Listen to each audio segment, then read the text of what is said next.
Hi, I'm DJ Goldsworthy. I'm the Director of Security Operations and Threat Management for Aflac Incorporated.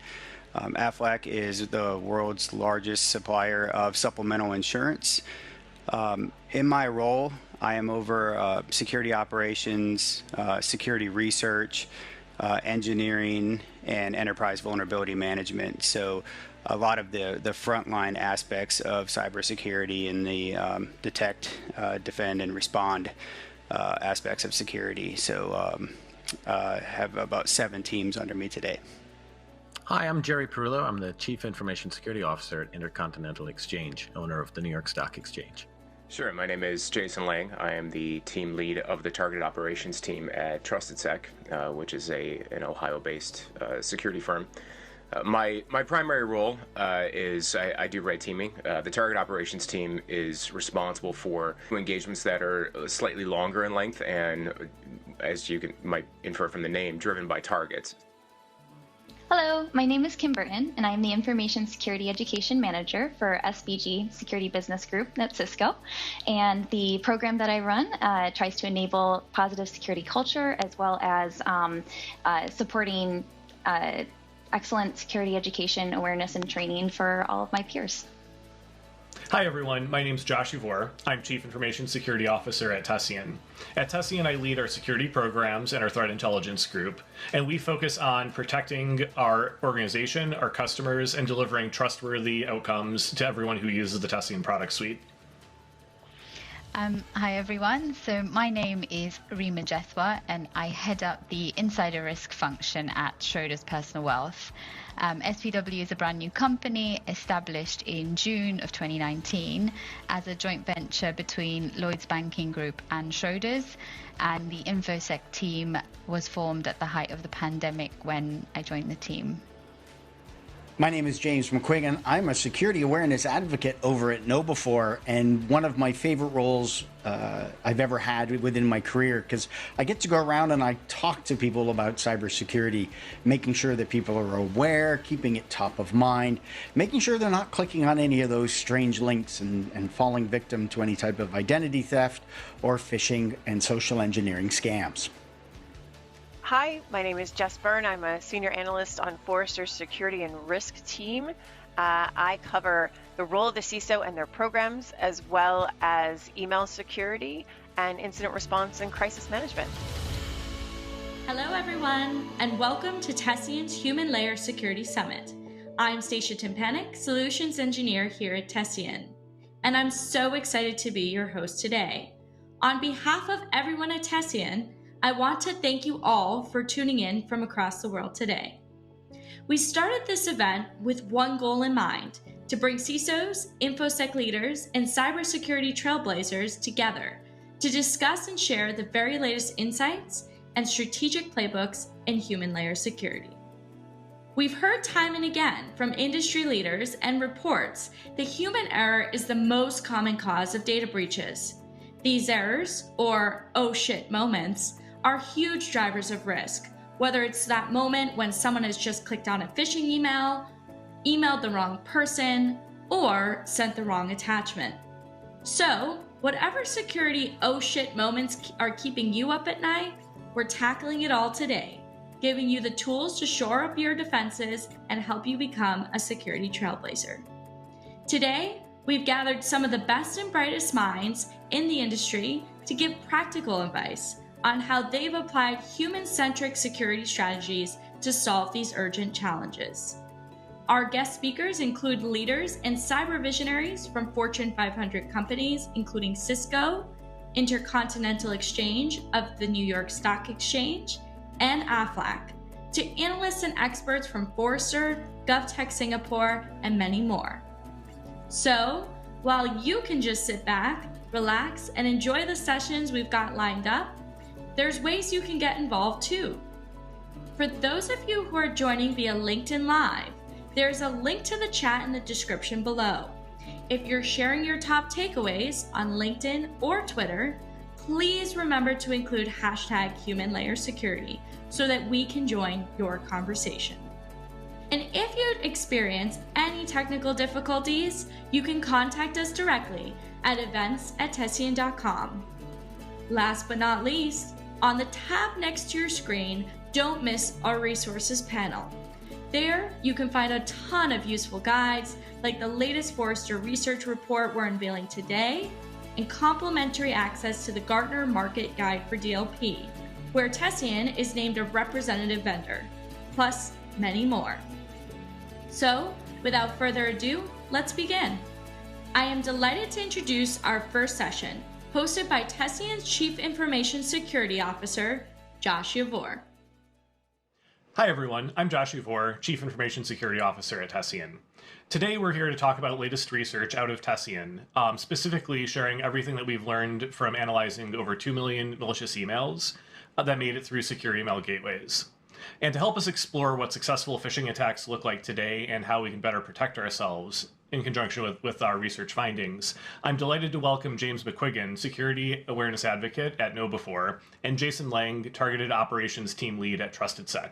James, Jason, it's great to have you here with us today. Thank you so much for making the time.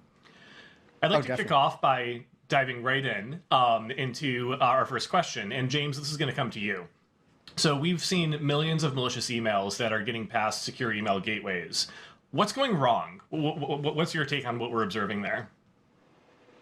So certainly my take when it comes to the secure email gateways and all those emails that are getting through, we know that, 85 to 90% of the email that's coming in that is considered spam or phishing type or malicious in nature is getting stopped at the gateway, essentially. But to my understanding, the cyber criminals are out there buying the same hardware that we're all using, those secure email gateways, the same products, firewalls, and they're testing their phishing emails and their emails against it because it's relying on filters and keywords. And they're testing those emails against the same technology and seeing what gets through and what doesn't and adjusting as need be. So they're looking for the weaknesses essentially in the filtering to determine what they can use, and then they kind of build up their own little repertoire and their emails that they've got, and then those are the ones that end up firing through that we end up getting through to the individuals' inboxes. Yeah, definitely. And from my standpoint, so much of it comes down to the configuration of the product as well. I mean, if you buy a product and you put it in, into your corporate environment, and then you cut it off at the knees because you're getting like false positives or false negatives or things like that, attackers understand that. And so, we're able to work within those confines. And to James's point, yes, absolutely. We, whenever we can get our hands on a product and test it and poke around it and see what works and what doesn't, yes, 100%, we will do that. But, there's definitely an element of craft that goes into it. But like so many security controls, if you're essentially kind of neutering the product, just to get into production, well, it's not going to do what you want it to do.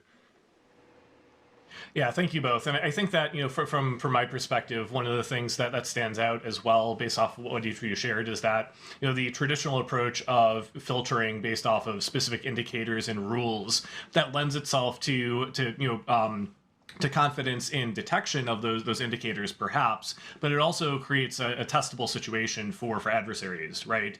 And so if we're thinking about traditional approaches that are more rules-based and similar as applied in secure email gateways, and Jason, I'll go to you first for this one.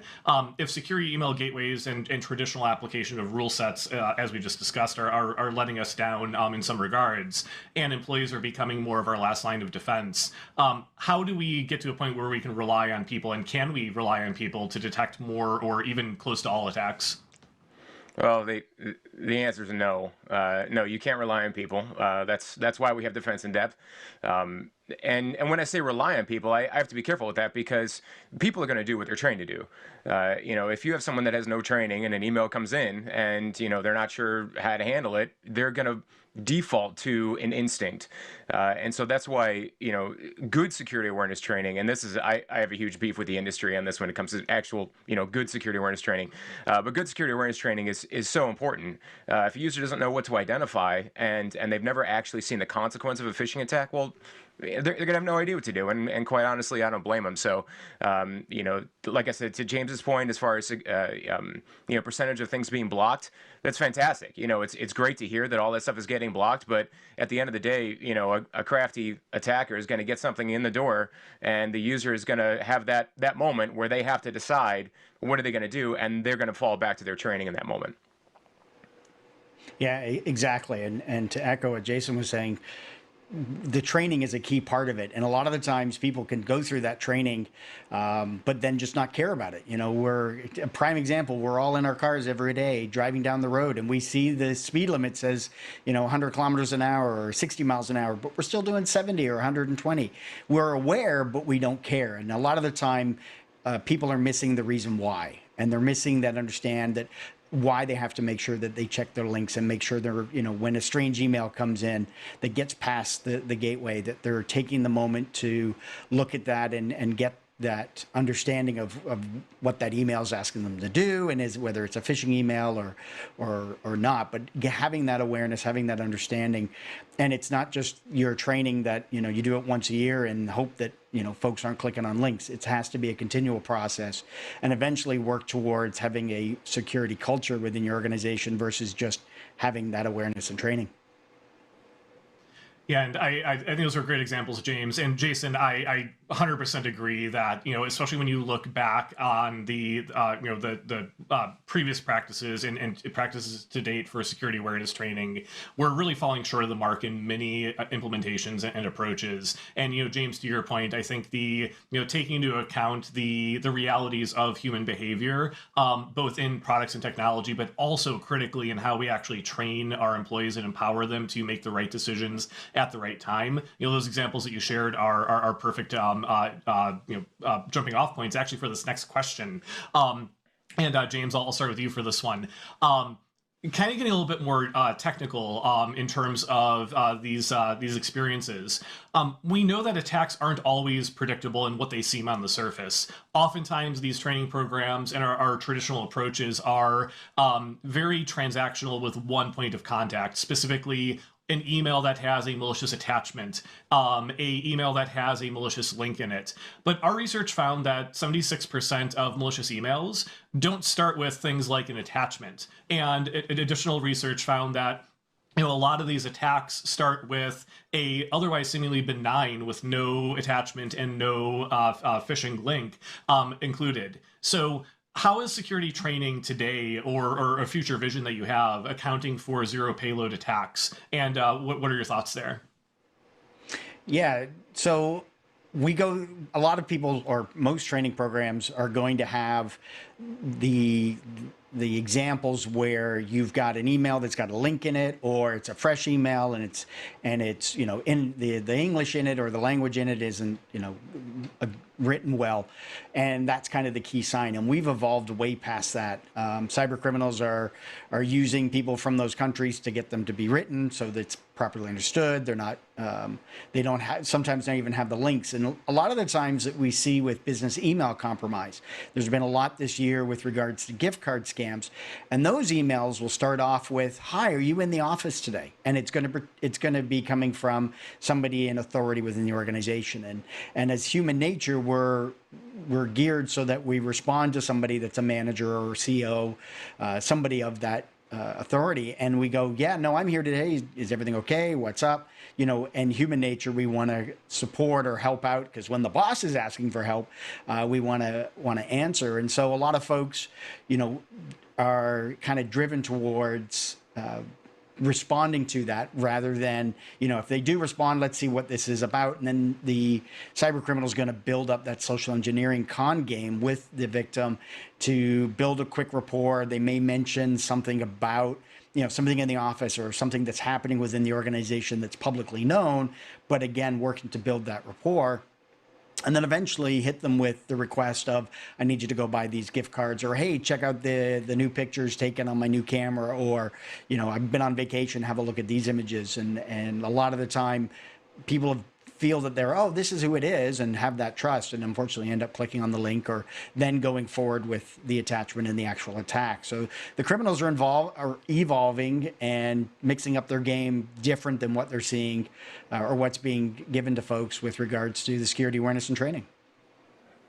Yeah, I can only echo all that stuff. I like I said earlier, I got some big beefs with security awareness training, as is done in large part to how corporations do it with like the computer-based training model. Users sit there for a half hour. They know how to click next, finish. Take the quote unquote exam at the end, and then they're done for a year, and they don't care. And quite honestly, I wouldn't care either. And that kind of stuff is really frustrating to me. And so, from my standpoint, your question was, does security awareness training account for zero payload attacks? Well, it accounts for it in the loosest possible way by saying, here's a demonstration of what an actual email looks like that might be naughty. Well, yeah, that's great, but the user has no idea what happens after that.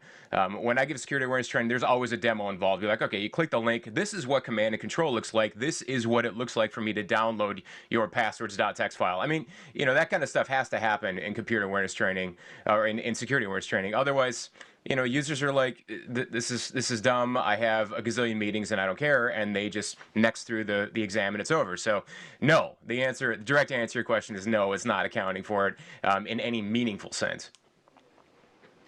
Yeah, and I think your point about folks having the reality of needing to get work done, right, and being exposed to those traditional platforms where it's click, click, click, next, all the way through. One of my favorite stories from this front was a unintended ironic outcome of the attempted application of security awareness training at an organization that I shall not name for good purposes.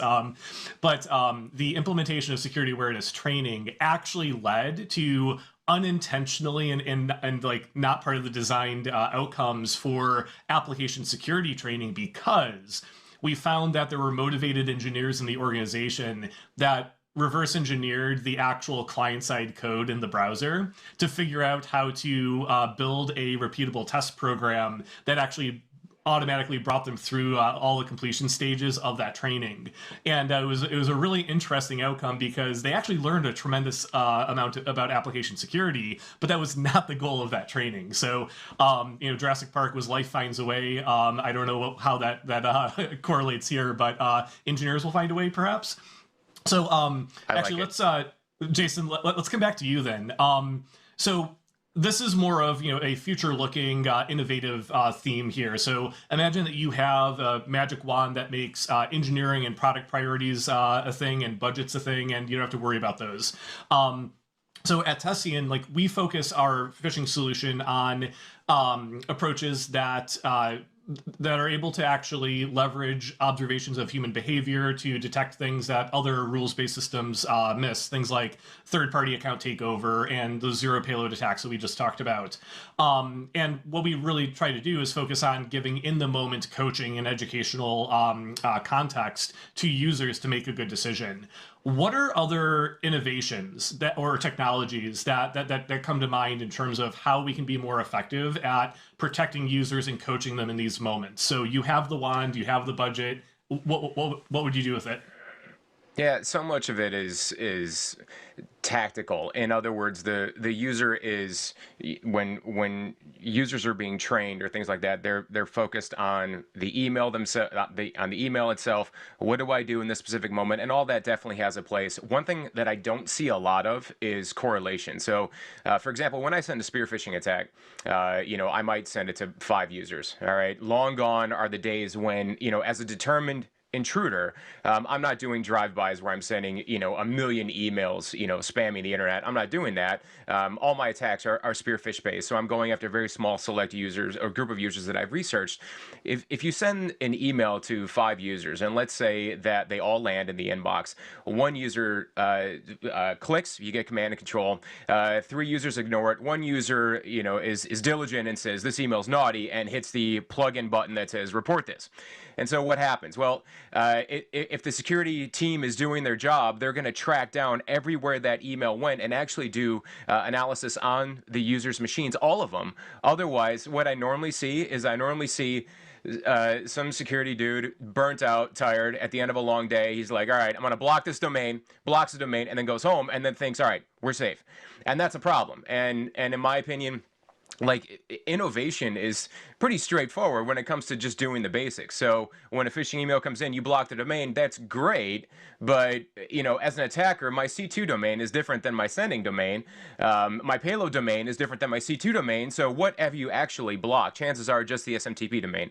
So it's like you have to actually dig in and do some analysis on that stuff. And you can't just, you know, block the sending domain and then go home feeling good about yourself, because that's not sufficient. So I think innovation needs to start much more simple rather than going all, you know, next gen futuristic. Just get, you know, your security staff to do diligence on the email, actually pull apart the email, track down the users, and go through the basics. Yeah, and to kind of piggyback on what Jason was saying, you almost want a feature, and it's going to be a shameless plug, sorry folks, within KnowBe4, the ability to rip the emails, those phishing emails that get identified. So if you have a couple people reporting a particular phish email coming in, there is the, you know, having the capability of then removing that phishing email if in anybody else's mailbox, and having it automatically removed out of there to help protect the organization, so somebody inadvertently doesn't click on it, that doesn't see the warning signs with that. And then even then taking out that email and then possibly turning it around, removing all the dangerous links, and then sending it back out as a kind of a phishing assessment to everybody. But outside of the KnowBe4 products that we have, I think also the ability to sandbox any of the links as well. If you can, you know, when a user clicks on the link, that it gets checked, you know, either through AI or machine language, or allowing technology to work with the people in the processes to kind of to check that email and make, or sorry, check that link and make sure that, you know, it's not going anywhere naughty, as Jason likes to refer to. Which I'm going to start stealing now. I like naughty. That's fun. That's great. And so this will be our last question, and James, will start with you. Let's fast forward a year from now. We're having this conversation again and looking back on another year, the 2022 data set of phishing research and observations that we've made, and hopefully we're doing the same type of reporting. What are your predictions? If I could just get like a 60-second version of this. You know, what do you think your predictions are in terms of what will be the same, what might be different, and really what does the future of phishing look like over the next year? I don't think it's getting any better. I think we're still kind of on that same, we're still talking about phishing. I've been talking about phishing for 10 years, trying to get organizations. Now, do I feel like I'm failing? No, because there's always new people coming into the environment. There's new people into different positions, moving around, and we're always having to keep talking about phishing. You know, over the last year, because of the pandemic and people working from home, we saw that significant double in size of phishing emails, websites that got created for phishing purposes. I think as organizations start going back to the office, people may be a bit relaxed. You know, October is Cybersecurity Awareness Month, and that's where we ramp up, and everyone's talking about phishing. And essentially, come November, people are heightened. December comes along, everyone takes holiday. They come back in January, and we're back to square one. So I don't see it getting any better anytime soon until there's a significant shift within society, the norms of people that are working to prevent, you know, being attacked by phishing emails. Yeah, from my standpoint, I think phishing is always going to be a thing, but you know, going forward in the future, I think as social media becomes more and more prevalent and much more of a fixture in people's lives, why on earth would I bother sending an email when I could just pull you up on LinkedIn, send you a message that has a Dropbox link? I mean, why would I even bother, you know, trying to go through the email gateway and going through all that stuff when there's just so many ways of contacting someone and sending them a link that has nothing to do with email security? So, you know, rule number one of hacking: hackers are lazy. I'm going to take the laziest possible approach, and you know, if people understand that, it's like, oh well, okay, if I can pull you up over here and not bother with the email gateway, that's what I'm going to do. And so, you know, just stick with that rule, and you know, tailor your solutions appropriately. Understand hackers are going to go for the easiest possible way that's not going to get them detected. And you know, so many think that that's like super, like really sexy evasions that are going in your macro, and there is some of that, but at the end of the day, if I can just skip email entirely, I will. I'll call them. I would so much rather call a user than email. So it works every time. I love it. That's great, and I think one of the things that we often forget on on the blue side, on the defender side, is we always think that we're the ones that are constrained by budgets, by the rules of economics, right? But we have to remember that attackers are constrained similarly as well. And while the realities are a little bit different, ultimately, I think about that implementation of laziness, right? Because attackers and defenders are equally lazy. We're looking for the shortest paths towards the most effective outcomes. So it's a good thing for us to keep in mind as we're gaming out that future of phishing. This has been fantastic. Jason, James, thank you so much for joining us and being part of this discussion here today. So with this, we'll be handing back to Stacia, who will be taking us into our next session, so please stay tuned. Thank you, Josh. What an excellent way to start us off. Now on to our next session, which I am so excited to share with you. AI and ML have long been used on the defense side to fight adversaries. But have you ever wondered what threats would look like if AI was leveraged by attackers? Our next session presents research from GovTech Singapore on how AI-assisted phishing workflows would impact traditional social engineering teams and operations. This session is packed with actionable takeaways for both red and blue teams to prepare for the reality of advanced AI as a service, getting into the hands of attackers. Hello everyone, thank you for attending our session. Very happy to be here along with my team. Huge thanks to Tessian for inviting us here today. Today's topic is on hacking humans with AI as a service. This sharing is a summarized version of what was presented in DEFCON earlier this year. Let me introduce to you our team. We are part of a research team of 4 from Singapore. We work at the Government Technology Agency's Cybersecurity Group, or GovTech CSG for short. This research is led by Eugene, also known as Space RaccoonSec in the cybersecurity community. Kiok and myself are part of the Red team in GovTech, and we lead the phishing exercises for this research. And finally, we have Timothy, who lead the technical defense research against AI-generated attacks. Here's what we'll cover today. We will start with the challenges faced when conducting social engineering exercises, in particular, phishing.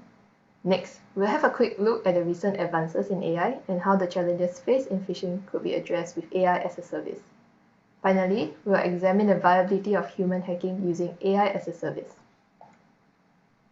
First up, social engineering and its challenges. Even though phishing often yields good results, be it for red team engineers or simulation exercises, it often takes significant time to research or OSINT on a target and the effort to analyze the results. This effort increases with each new target, and the challenges can be broadly categorized as behavioral analysis and text generation. Interestingly, these are also strengths of AI. Capability of AI have improved over the past few years, and we now have a better understanding of what AI can do or cannot do. For a start, here are some tools that can be used by recruiters to automatically analyze public information such as LinkedIn profiles, blog posts. Coming from an attacker's perspective, we could repurpose it to perform personality analysis. Although the results could only provide a general direction, it is a good foundation for the red team engineers to work on. After collecting the target's information, it is time for text generation. June last year, OpenAI released a text-in, text-out interface for assessing the state-of-the-art language model, GPT-3. Having an API for the GPT-3 model provides a major leap in accessibility. It used to take a really long compute time and millions of dollars to train the model individually, but users could now access it via the API for just a few cents per 1,000 tokens. As a simple example, we instruct the model to create an email that encourages the target to open an attached document. And here is the output from OpenAPI GPT-3. Note that the output follows a typical email format and is nicely written within seconds. We have seen bits and pieces of how AI as a service may help in phishing campaigns for red team operations. Let's now put it all together to see how it works. I'll let Kiok elaborate on this and deliver the rest of our presentation. Over to you, Kiok. All right, thanks, Glennis. Hello, everyone. I'm Kiok here, and I'll share more about how we can use these AI as a service products into our phishing pipeline, and we'll showcase the results as well. Firstly, this is a very simple diagram that breaks down the key phases of a phishing engagement. Typically, we start off with doing OSINT investigation on the target itself, like LinkedIn profile, Twitter profile, any other social media links, from which we can actually apply Humanetics AI whereby we send over the social media links, and then we'll do a personality analysis on the target. Then the service will return a JSON set of results, which will actually pass it into specific sets of instructions to OpenAI. So these plaintext instructions will be sent over to OpenAI, from which it will actually generate the phishing content. So at this point in time, the phishing content is more or less ready to be sent out. However, depending on the team's comfort level, you can actually modify the content or just use it entirely. The subsequent steps are actually very similar to any other phishing engagement. So with that, we will actually look at the results itself of this revised phishing pipeline. We actually use this phishing pipeline over 200 targets across a period of 3 months, whereby we are engaged in multiple authorized phishing exercises. Firstly, the experiment is broken down into 2 types. For type 1 experiment, we are looking at investigating the effectiveness of convincing the targets to click on phishing link in the phishing email. For type 1 experiment, the target group received 2 emails, one from AI and the other from the red team operator. Then for type 2 experiment, we are looking to investigate the effectiveness of convincing targets to open malicious documents in phishing email. So for type 2 experiment, the target group is divided into 2 groups. One will receive AI-generated content, while the other group will receive a content generated by red team operator.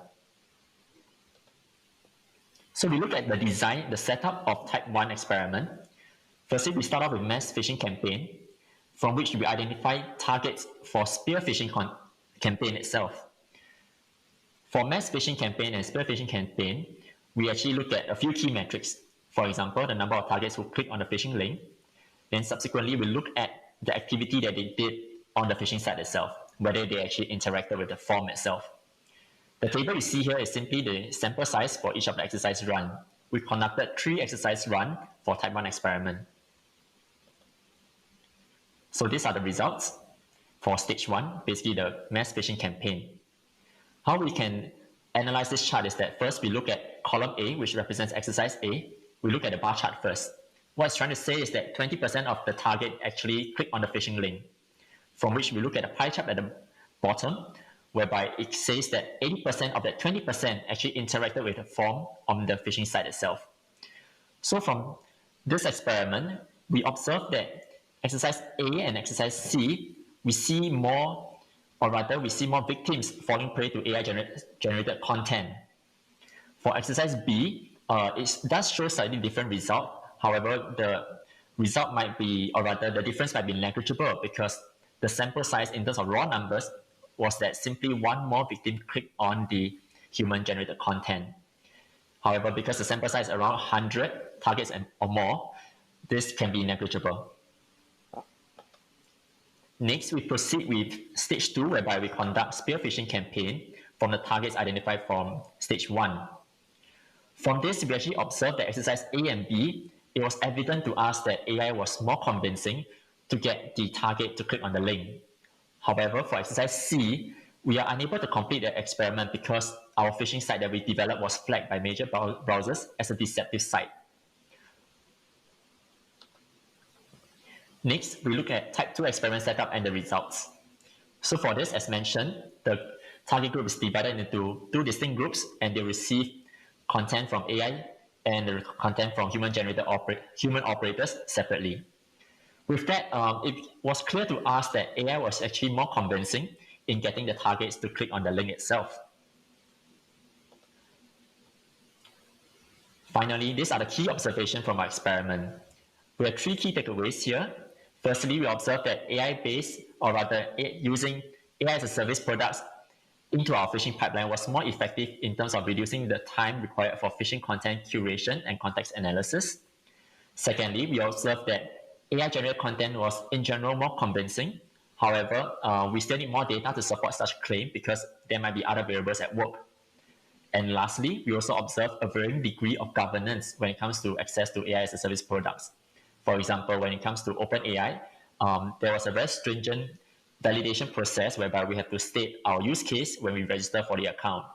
However, for some other AI as a service products, you can actually just use an email and you can access their services immediately. With that, I come to the end of our sharing. Thank you very much for staying on with us for this session, and we'll proceed with the Q&A. Thank you for taking us through that research. I'm now here joined with Timothy and Eugene to talk us through what this means for the future of phishing and how enterprises can defend themselves. So maybe Timothy, starting with you, what are the technical defenses available today that are able to detect phishing content generated by AI? And maybe touch a bit on the limitations of these defenses. Thank you, Ed. So I guess when we talk about the technical defense, first we need to try to frame the problem itself. So there's to detect phishing content generated by AI, right? That itself we can look into two parts. So the detection of phishing content and content generated by AI. For the phishing content detection, I guess there has been a lot of academic work on it, be it content-based or non-content based, right? Where they look into the domain health, there are multiple different aspects like message ID and so on and so forth. And content-based would be like what are the tags, urgency, you know. So there are all these are stuff that will be taught to you for phishing campaign, right? And then we look into the part that we are trying to work towards that has not much defense yet, which is the detection of AI generation. So when we going through this approach of detecting artificially generated text, the team, we have three, initially during the brainstorming stage, we have three different ways. So we will be using AI against AI, right? So I guess that's the way to go. So the three ways are like, first, we have simple classifiers. So where we define certain rules based on tag or, you know, machine learning based NLP classifiers. Next, we were looking at fine-tune based detection, you know, where we train a model based on different kind of languages that are available in the market, such as like GPT-3, GPT-2, Google's BERT, and so on and so forth. Lastly, which is the model that we decide to settle on, will be a method called zero-shot detection, right? So using this method, we have a model that learns a classifier based on one set of labels, and then it evaluates on a totally different set of labels that the classifier or the model had never seen before. So we specifically choose this way because of the flexibility, and then because we can just train one and we can use it to predict other set of language model. But of course, like you asked, right, if there are any limitations. So definitely, I guess solving synthetic text detection itself is still a hard problem. And limitations will be that because you are training a model based on a certain data set, right? So definitely it will be more sensitive towards the data set that you are trained compared to a data set that the model has never seen before. Great, thank you for that. Yeah, it's interesting that you brought up AI versus AI. It feels like we've been saying that for, you know, maybe 5 years now, but maybe it is really here, which is kind of a scary thought. Eugene, on that, is there any evidence that AI is being used by malicious actors, like out in the wild, or is this purely still kind of academic research at the moment? So I think there have been some, very high-profile cases, 1 or 2 reported in the media where adversaries have used, for example, AI voice generation to spoof or pretend to be another actor, and I think these cases are going to keep coming up. But what we're concerned about is on the mass scale of things. And when you think about mass phishing, we tend to have very cheap pipelines. There's a little bit of automation, but not that much technical advancement. And what we're concerned about is that as AI as a service makes these capabilities cheaper and more accessible to a large number of users, we might start seeing a kind of AI at scale being used in phishing. So that's something we're concerned about. Great. I guess it's kind of inevitable that as the cost comes down, we could expect it to be used more and more. So maybe we should be watching out for that. And I guess lots of teams are already. I guess one of the challenges, right, is you get an attack, and unless you have the classifier that Timothy was mentioning, you don't know whether it was written by AI or whether AI was even involved in the construction of that. To the end user, it looks like a sophisticated spear phishing attack. It's kind of like a multi-dimensional problem where you've got you need to detect the attack, but also you've got the, and was this generated by AI, and therefore do I need to change my defenses based on this kind of, I guess, new threat vector of lowering the cost and therefore increasing the likelihood of AI-generated attacks.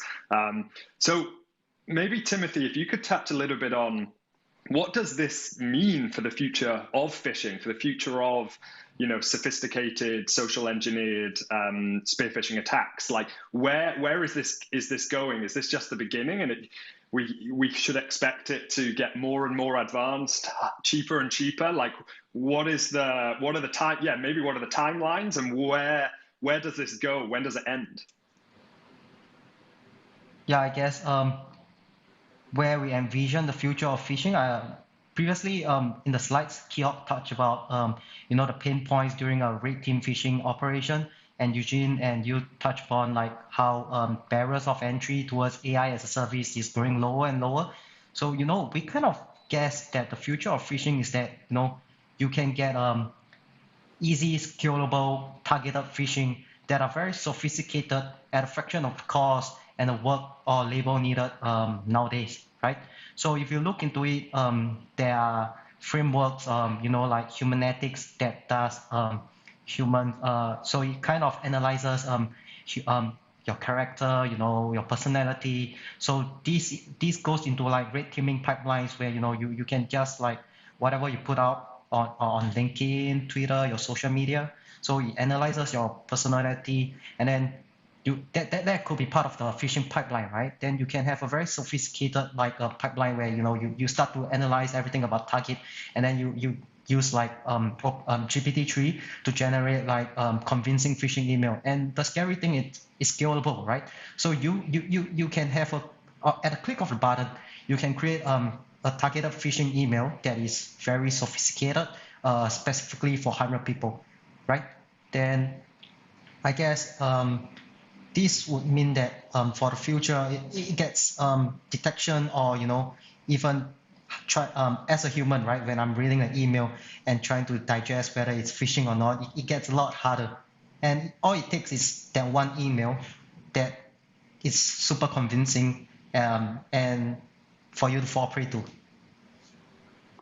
Yeah, it's kind of it gets scary when you take it to the when you keep going one layer deeper. I was just thinking, if the malicious actors measured click-through rates of their spear phishing campaigns, that could be now an additional signal that is then used by the next retraining of the model to tweak tactics to then, so that it is automatically, the model and the AI is automatically getting more sophisticated, given the past success rates of previous campaigns. That is obviously what attackers are doing when they are doing it, like with the people. But like, it's a scary thought if they can even automate that piece as well, where the campaign 2 learns off the success of campaign 1 and takes the best social engineering tricks, the best topics that have the highest click-through rates, and then learns from that, and therefore the next campaign is even more sophisticated. I could absolutely see that kind of being maybe the next step here. Eugene, I wonder, could you touch a little bit on like, what advice do you have for our audience? Like, is the advice, no, just keep doing what you're doing, treat it like phishing, just go after, protect, as an enterprise, you don't need to be concerned whether it's an AI or a human. The end result is a phishing email, and you just need to keep investing in technologies to detect phishing emails? Or do you actually think the approaches and the defenses that enterprises use need to adapt, because maybe AI is going to be used, if not today, certainly in the next couple of years? So I think a lot of what organizations do these days in terms of phishing training, it's kind of based on the assumption that it might be written by another human. They're going to say, look for mistakes in the spelling, the grammar.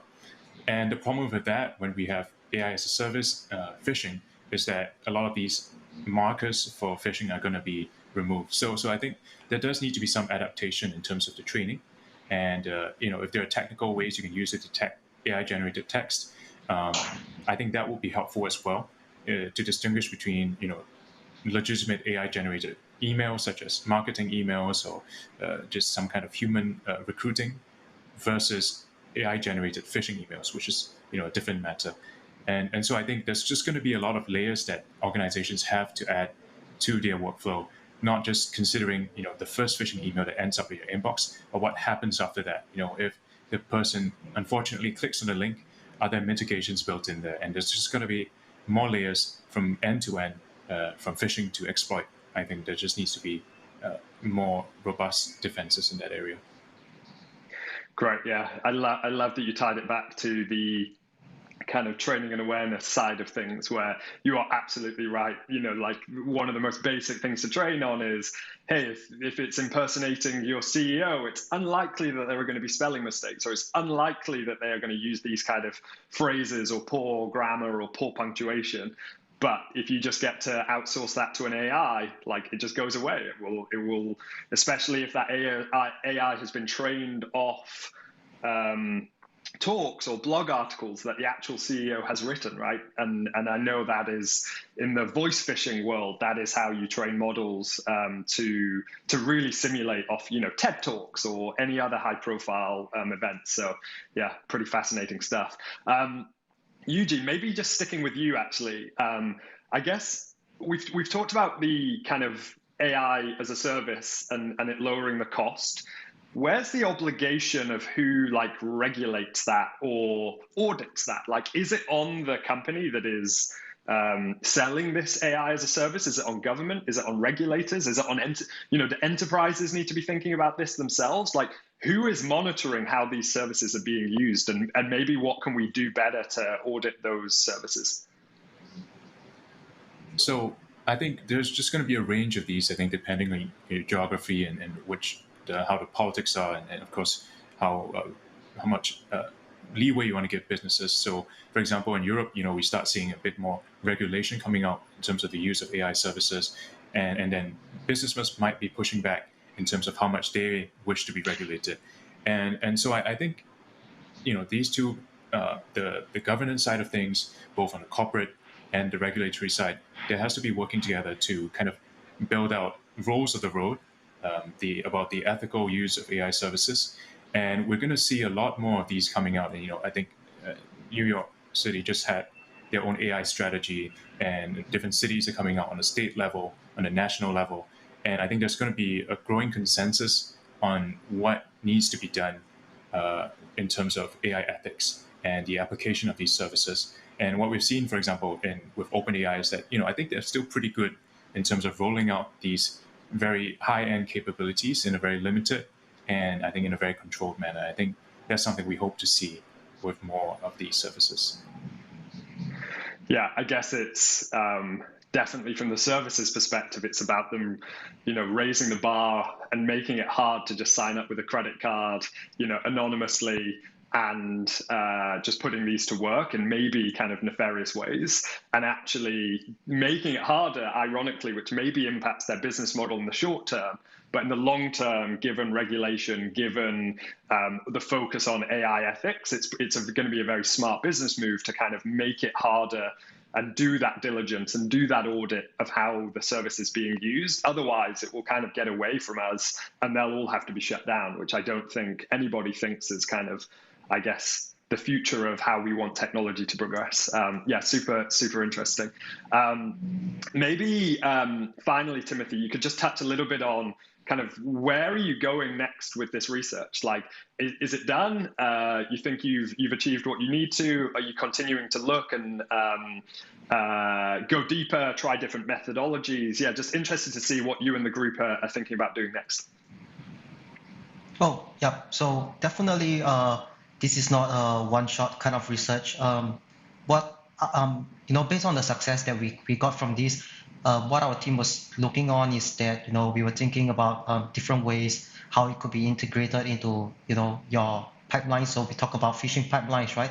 So we are looking into other ways about introducing AI, or to even get it more specialized or more sophisticated. So we're looking at integrating into different kind of pipelines. Like I'm not sure if you know of this framework on GitHub. It's called Goldfish. So these kind of different frameworks we are looking into how to integrate them, to create synergy. All this is to particularly to ease the pain points of the red team operators that Georg had shared earlier. And on the defensive side, we also have been in talks with the ML department of our organization, talking about how we can look into what kind of data sets are we trying to look into, what are we trying to target, what is meaningful data that we can try as defensive measures. So I guess these are all the things that we are looking into on how we can further our research, and actually, to integrate into a real red teaming pipeline too. Yeah, perfect. Well, I'm sure we all look forward to following your progress there. And maybe we can have you back at another summit where you can give us an update of kind of where the research has gone. I'm afraid that is all we've got time for. I could quite literally speak about this for hours and hours. It's pretty fascinating and a personal I love just going deep on AI, both for defense, but also thinking about how it can be used on offense. But thank you so much for the whole team for taking time to walk us through this research. It's been great getting to do this follow-up Q&A. And now I'm going to hand back over to Stacia, who is going to be taking on our next session. Thank you. Enterprises need to build strong security cultures that are effective at scale. But how do you train and educate users, encouraging secure practices without affecting their workflows? Next up, we're talking to the lead security education Infosec manager at Cisco as she shares her strategies for building security culture to protect against those oh shit moments. Today, we're here to talk about how to build high-impact security cultures that scale with the needs of the business. And what better person to share their experiences in this area than Kim Burton, who leads security education and is an information security manager at Cisco. Kim, it's a great honor to have you here today with us. Thank you for making the time. Thank you so much. I'm really glad to be here. Excellent. Well, let's dive right in. So, Kim, can you tell us a little bit more about your role at Cisco and really give us an overview of your guiding principles for security education? Yeah, absolutely. So as the security education manager for the security business group, which is a portion of Cisco, I really work hard to create an engaging and positive security culture for the entirety of SBG. What that really means is a lot of educational work, a lot of awareness, a lot of training, and a lot of culture building. For me, the primary guiding principle I live by is to always remember it's entirely about the people. If we forget that we're building products for people, we're building a culture for people internally, we're building trust between each other, everything falls apart, including security. So my favorite thing that I always remind everyone is be kinder than necessary. It's a value that Duo Security has always held, and it's one that I've decided to keep with me for wherever I go in my career in the future. And that particular principle, combined with always remembering that it's about the people, makes a safe environment for learning. So it all ties together to create the best culture possible for a safe learning environment. Thanks. And speaking of Duo Security, you were on quite a journey between starting as a independent, smaller organization, going through an acquisition, and then now being part of a group that supports thousands of employees inside of a huge multinational organization within Cisco. Can you tell us how you've approached building a robust security culture that scales with organizational changes like that? Yeah. So the really cool thing here is it ties right back to the principle, the idea of keeping it all about the people. So the first thing I try to remember is that you have to keep these things personal. It sounds hard to do that at scale, but when you think about certain examples like podcasts and other things that we engage with every day, the best podcasts are the ones where you feel like you're in the room with everyone. And in that environment, you can do that for training. You can do that for security education.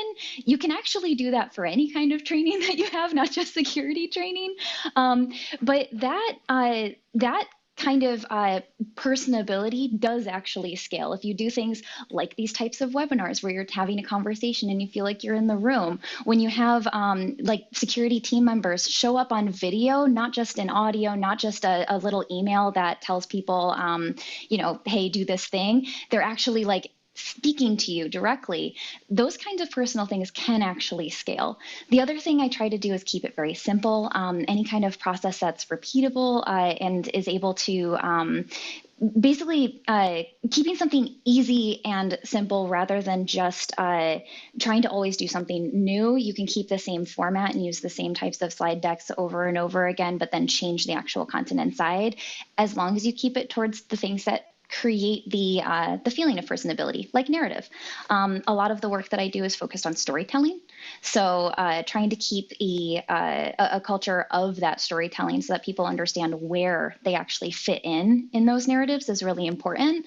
And all of the work that we do, we think of it as kind of like lists of information where we're like, oh yeah, security folks, we know XYZ about our jobs. We know these specific things to be true in the technology that we work with. But when we talk about who we are to people, when we talk about what we do, we're always telling stories. So if we can take the storytelling aspects of the technology that we understand that we're trying to teach to other people, if we can take the story of how we got there, the story of how we learned those things, and actually present that narrative to people, people are more likely to learn it. And that's the part that, again, that's the scaling aspects. It's the way people remember things. Got it. And as a follow-up to that theme there, and merging the two thoughts between core approaches to security culture and development at scale, how do you drive engagement? Like, what does good engagement look like through approaches like storytelling? Oh, wow. So there's all kinds of stuff that you can do to drive engagement. One of the first things that I think of, I just moved through the annual security training that we just, I just created it. Sorry. I created this choose your own adventure story, which was really, really exciting. People could actually literally choose paths to go down to learn more about the security environment that they were working in. And I made it modeled on a vendor security assessment, which is something that security teams do all of the time. It's something that compliance teams do, and people don't always see what that looks like from the inside. And it doesn't sound necessarily super exciting to a security person. They're like, oh gosh, yeah, vendor review. Oh man, I have to do another one of those. But the wonderful thing is when you don't work in that job every single day, it's really cool to experience what someone else's role is. And you can take the way that you would evaluate a vendor for the security review, you can take how that evaluation works and break it down into the basic reasons of why we are evaluating them as we are, and use those to teach people the fundamental foundational material that we really need them to understand to be, positive security culture advocates. I love it. And, especially in that example of the choose your own adventure style of vendor security assessments as a delivery mechanism for security awareness in an organization. Having used that approach before, are there any key takeaways that were either reinforced your belief of that being an engaging and viable approach, or maybe things that surprised you through that experience? Yeah. So the first thing I noticed is that people loved it. I very rarely in my field hear people say that they love annual security training, but everyone, I receive so many messages through Slack and email. It was in the hundreds of them for people just getting excited about what the training actually was.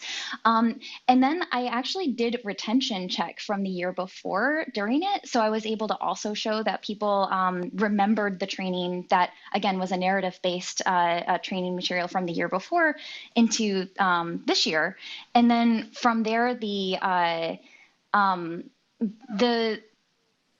way that people felt about the training meant that they were more willing to engage with the security team. So we were able to see more messages coming through to the channels that we requested them to go to.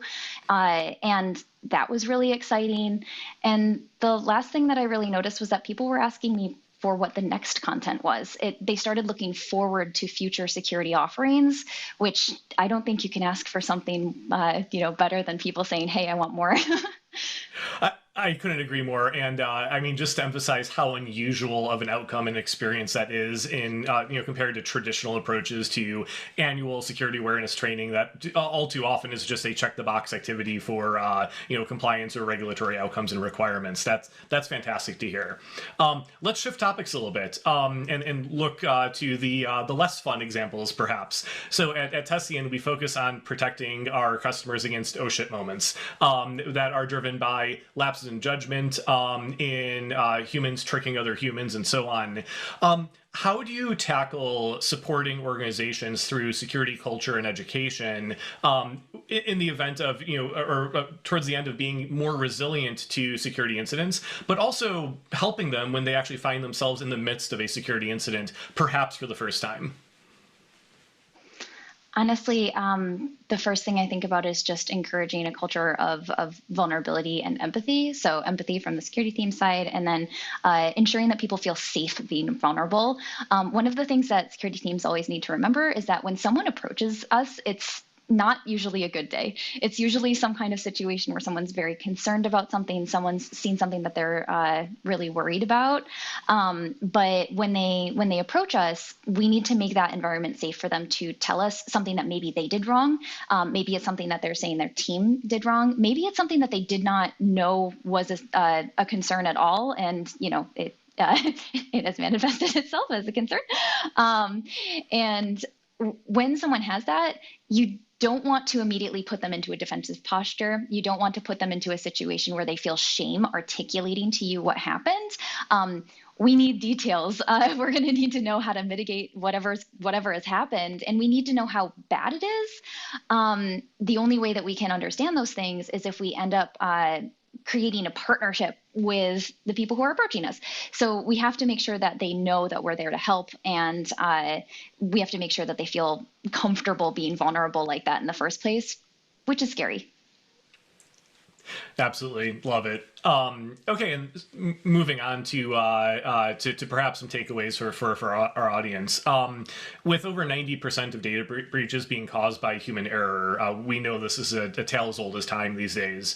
How can we actually apply security education and cultural development to focus on mistakes that lead to breaches? So maybe going a layer down and getting a little bit more tactical. What are the best starting points for an organization that wants to start using security education and culture to address some of those risks of human error?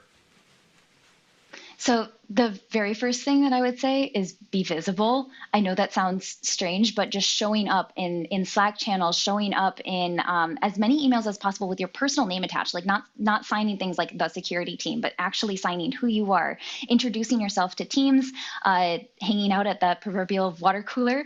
I know it's a little harder when a lot of us are working from home and remote these days, but there are still ways to appear very directly for your team. That personal connection leads to trust, and that trust will actually lead to people being available, excited to be available to you when you need assistance from them. It will lead to people being comfortable being vulnerable with you. So interestingly, the first thing I think of is have more coffee with coworkers. The second thing that I think about is making sure that people always know where to go for help. So ensuring that the lines of assistance are very clear. The teams around you don't necessarily need to know exactly which team is the right team for a security incident, but they do need to know what number to call, what email to use. So ensuring that they know where to go for help. And then also encouraging just that the inter-peer connections and inter-peer educational opportunities. Most folks, when I get them in a room for an onboarding, most folks already know a lot of really cool security material. They don't necessarily know how it applies to their specific role. They don't necessarily know exactly how it's going to apply in their new career, especially when they're onboarding. But they have a lot of the foundational knowledge. If you can encourage them to use that knowledge and to teach each other, as the security team, you may not have the trust as quickly as a peer might, as a friend might. And really, if you can encourage those connections just by trusting your team, it's pretty easy to extend trust originally and only withdraw it if necessary, and we can all do that. Fantastic. Thanks, Kim.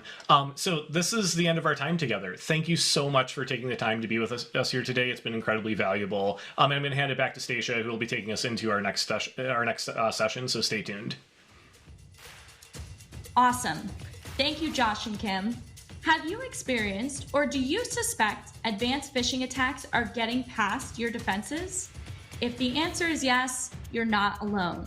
In this next session, our guest speaker will walk through how they built beyond their secure email gateway due to new and advanced attacks getting past their SEG and reaching user inboxes.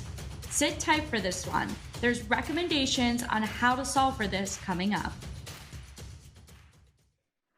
Thanks, Stacia. And hello, everyone. I'm Amelia Dunton, Customer Success Manager here at Tessian. And I'm delighted to invite Carl Knowles to the virtual stage. Carl is Global Head of Cyber at international law firm HFW, and I can't wait to speak to him about how he's built defense in depth to combat advanced inbound attacks. So Carl, let's just dive straight in. In your role as a cyber leader at HFW, what do you think companies should be aware of the most when it comes to email security, specifically in regards to inbound email attacks?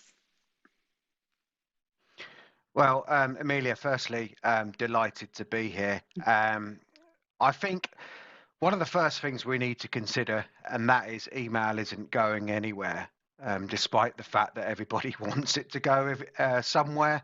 It does seem to be the main preference of communication for all different businesses and industry, not just in legal. But since the pandemic, there's been a huge spike in email threats, as we all know. In fact, Mimecast pushed out a report where they had detected an increase of 64% increase in email attacks as people move towards more hybrid environments. And what we've seen and what we continue to see are increased impersonation attacks. And these are on the rise. You have to see Microsoft, Google, Dropbox, they're all being impersonated on a daily basis. In fact, impersonation attacks account for nearly half of our email attacks that we receive. And then, of course, we've got the issues around domain spoofing and account takeovers, all becoming more sophisticated, more difficult to see, and certainly you need to be conscious at all times when you receive an email that you need to take a breath, you need to take a bit of time, and you have to look at it. But that's not always the case, and it's never as easy as just having that, taking that time, taking that moment, because as you know, the domain impersonations are very, very, very close, very realistic. Some of the emails are crafted better. So you need something else to help you with that. No, thank you so much for that overview. So diving into inbound attacks specifically, I know you and I have spoken before in our review sessions about there being a vulnerability gap when relying solely on a SEG. Why is it so important for HFW to have Tessian Defender in addition to Mimecast? Well, firstly, it's about evolving threats. And as we evolve our defenses, we've got to remember our adversaries are doing the same. Their TTPs are changing all of the time, so we need to be on our toes.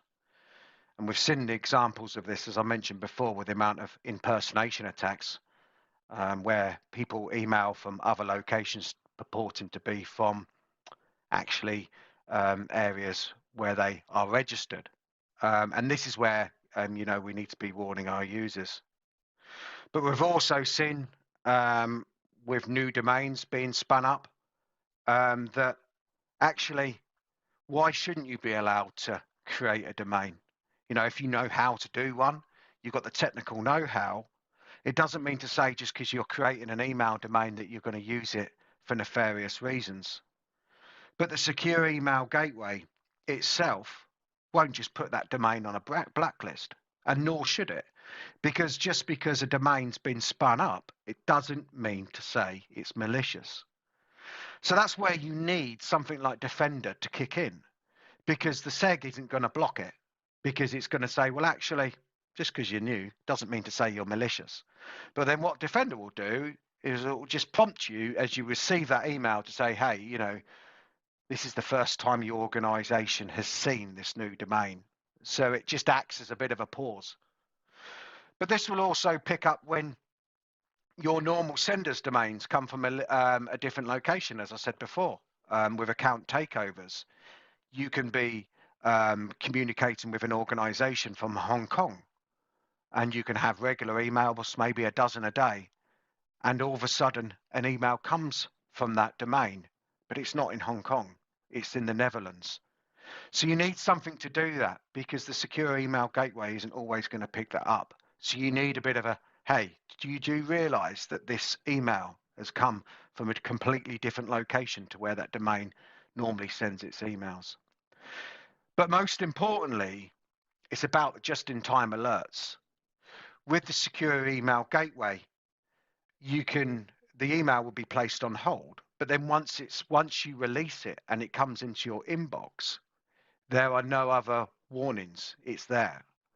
But what Defender can enable you to do is show the user a just-in-time alert of saying, hey, you know, it might have got through the secure email gateway, but you need to look at this. Yeah, such an important point on, the end user experience of that. So I was actually having quite a similar conversation with a customer earlier this week.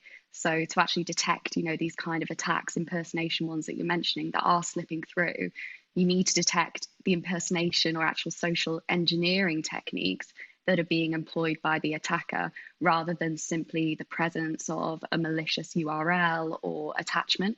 So what we found is that even with SEG impersonation rules, these are actually still published online. So as an attacker, all you really need to do is look at them, know how to avoid breaking them, and then you can slip through. Is this something that you've seen? Oh, yeah, absolutely. And, I guess the main trends are around sort of what we see are new senders, and you're looking at around 2,500 a month, new senders, which is expected. And, the main proportion of that is phishing, but, we will see lookalike impersonations and burst attacks, and thankfully these are removed before any damage is done. Yeah. So could you tell us a bit more about your existing security stack and how Tessian has helped complement, or in some places displace, redundant solutions?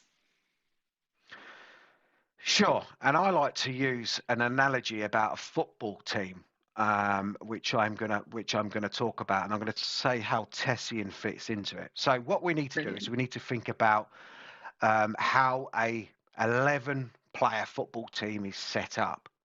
So firstly, we have our strikers, and these are our go and get goals players, but actually they're not very good at defending. Right, so they're your strikers. If you can liken them to your email provider, whether that's an on-prem or cloud-based provider, right, that particular element, not great at defending, so we'll always let that bit of spam through, right? So we'll always let that ball through. But then you've got the midfielders, and they're your segs, right, such as your Mimecast or your ATP. And what they will do is they're a bit more defensive minded. They will stop most of that spam, right? But then the ball's going to get past. They'll not stop everything, so it'll come to the defenders. And this is where Tessian comes in and helps complement that SEG. And what that does is that then catches all the emails that have slipped through the SEG, so the defenders are stopping it. Right. And of course, behind the defenders, you've got the goalkeepers, and this is us. This is you and I. We are the last line of defense here. And it's most important to us to keep that clean sheet, right, and not let that ball cross the line, or not click that link, or not do anything with that email. So what Tessian does, it helps us as the goalkeepers to keep that clean sheet and to keep it out of the way. So that's how I liken it, and that's the way I put it into most simplistic terms when I'm describing how it works. And that is, you need that strength in depth. You need those people. You need those people in front of you as the goalkeeper to stop that ball coming into the net. Yeah, that's brilliant. I really, really like that analogy. Thank you so much. So what kind of inbound attacks are most concerning to you? Those ones that you really don't want to even be getting close to the net? Yeah, all of them, if I'm honest. But account takeovers are concerning. They're definitely on the rise, and they're really concerning because they're tricky to spot. We are getting attempts from fraudsters to trick our users, but luckily the ATO functionality in the Defender module highlights what those risks are, and it displays the appropriate warnings. And as I said before, the majority of these account takeovers are coming from different countries, so we're lucky in that it's able to pick it up, but it's also able to pick up when there's any unusual URLs within the body of the email, or if there's words in the email, let's just say requesting payment or invoice, and using other words which are based on on nefarious words which have been seen before. And it's at this point I think with the account takeover that us as a law firm can add value to our clients by informing them of this activity, or informing our suppliers, which helps us look or be seen in the light of being all over the email security side of things when we're assisting our clients, saying you do realize there's an account takeover, we're seeing emails, and just helping them with the process of setting up DMARC correctly at their end, and with their own email security. So I see this as much as an opportunity to assist our clients, our partners, our suppliers with security as much as our own. That's so interesting. And I think as well, threat indicators such as, a recipient being BCC'd, not even just from an unusual location as well. It's so important to have that information there for the user. I really like what you're talking about when you're saying, giving that protection back to suppliers. Particularly in the legal industry. I was at a conference a few weeks ago and speaking to a number of professionals there. They all really saw ATOs as sort of the missing link in their security stack. It's such an interesting point to be quite front of mind at the moment. Yeah, and I think the more we can do to, communicate back and forth just creates a stronger industry. It's, we should all work together as much as possible, not only within the legal sector, but cross-sector as well with our clients. Yeah, such a brilliant point. So on that note, on, communicating with the community, what do you think security leaders need to rethink when it comes to defenses based on this? What's your advice to them? Well, firstly, we need to say that malicious emails aren't going anywhere. They're getting more and more sophisticated by the day. So we can't think that, one tool is going to perhaps fix all, maybe one day.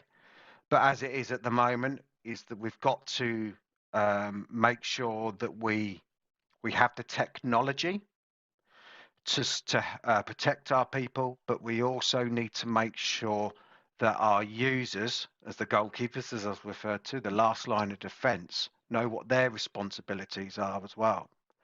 Right? Because, for me as a security leader, it's all well and good me showing them a warning.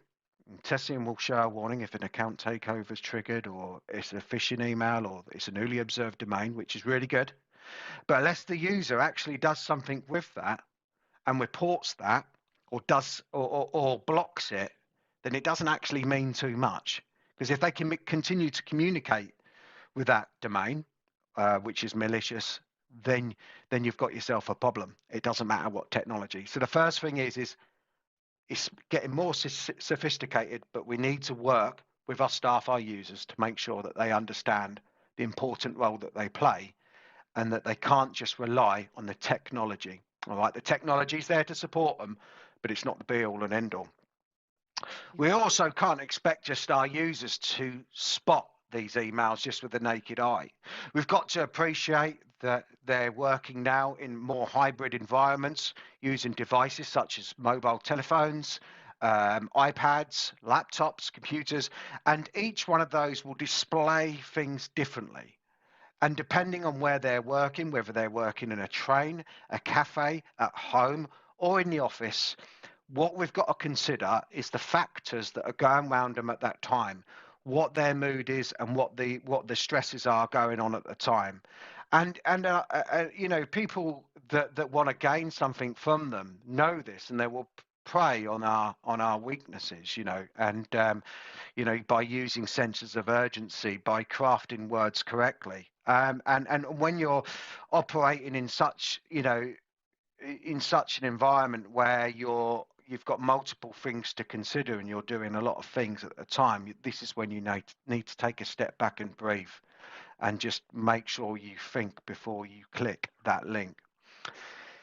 And just going back to my final point, if security leaders would like to take my football team analogy away, of course they can. But the important thing about that analogy is the strength and depth approach, because you're never going to keep a clean sheet if you haven't got that approach. You haven't got that secure email gateway. You haven't got that machine learning at the top end of that, and then right the way back to the human layer, which is the goalkeeper, making it as easy as possible as you can for them to make the right decision at the right time. Brilliant. Thank you so much, Carl. I think, you know, one of the aspects that I like so much about that analogy is that you actually include the end users on your team.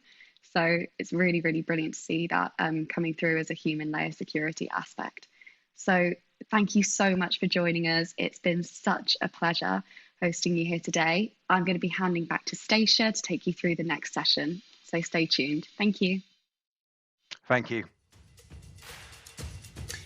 Next up, I am delighted to welcome Jess Byrne, guest speaker and senior analyst from Forrester, to present a brand new piece of research. Spoiler alert, Forrester found that traditional security solutions have major limitations when it comes to solving for risk posed by people. So, if you recognize that employee actions may cause your next data breach, you won't want to miss this session on why human layer security is the missing link in your enterprise security strategy. Hi, everyone. I'm Jess Byrne, and I'm a senior analyst on Forrester's security and risk team covering security leadership, email security, incident response, and other areas. And I'm thrilled to be here today at the Human Layer Security Summit to talk about a recent study Forrester conducted on behalf of Tessian and the very interesting insights that came to light about the power of human layer security to better protect businesses from email-borne threats. And yes, email is still a major threat. We're just starting to pour over our 2021 business technographics data here at Forrester, and this really jumped out at me. Of those respondents to our technographics survey who reported an external attack in the last 12 months, 31% reported that the attack was carried out via phishing. Now, this is up from 23% in our 2020 data and from 18% in our 2019 data. So that's a 13 percentage point jump in 2 years. Now, I'm sure this tracks with many of you here who are on the front lines in the battle against phishing and business email compromise, and it is a never-ending battle, and it's fought on an individual employee by individual employee basis. It's time and resource intensive, and sophisticated phishing and BEC emails still get through. And we're just talking about external attacks here. Our 2020 business technographics data indicates that 23% of breaches stemmed from internal incidents. And of those incidents, we see that 43% were malicious and 39% were from inadvertent misuse or somehow by accident. So we've got bad actors coming at us from the outside and a few of them on the inside as well. And then we have a whole group of folks that may mean no harm, but they're causing breaches and incidents just from human error. So when we think of phishing and BEC and when we think of insider risk of any type, the common thread is the human error, human fallibility. How do we protect against it? Well, we set out to find out just that in a study conducted on behalf of Tessian by Forrester, and we found that those organizations who focus on securing for human error and fallibility, securing for it related to critical business tasks like email communication, are better able to keep up with evolving threats without sacrificing employee experience or customer trust. So let me tell you a little bit about who we surveyed. There were a total of 317 respondents in our survey with a fairly even split in geography between the US and the UK. And all of the respondents were at a director level or above, and most worked in IT or information security, but the companies and industries varied in terms of size. And additionally, 57% of those respondents were the final decision makers for their organization's security and risk management strategies. Unsurprisingly, everyone who responded to the survey had some form of email security tool. They also had DLP as well. And also unsurprisingly, 98% of those surveyed in our study experienced a breach via email. And more employees, more problems, right? Larger enterprises with 20,000 or more employees report experiencing more accidental data loss, more sensitive data exfiltration, more intellectual property theft, insider threat, and data breaches. But the numbers, if you look at this, are not really great for any sized organization. Clearly, standard email tools and DLP aren't enough to hold back the tide of losses and exposures. And these organizations they're really taking a hit on multiple fronts as a result. Email-based incidents, like all incidents and breaches, accidental or not, have lasting impact on employee and customer trust, as well as on the bottom line when you think about things like regulatory fines or just revenue being impacted. And then let's not forget how phishing and BEC attacks are primary methods for financial fraud and credential theft, which, as we know, can lead to a larger and more destructive attack in the form of ransomware. So a great deal of money has been invested to stem the tide of incidents and loss, with security teams throwing everything but the kitchen sink at the problem. If you look at this here, this is some serious expense and depth right here.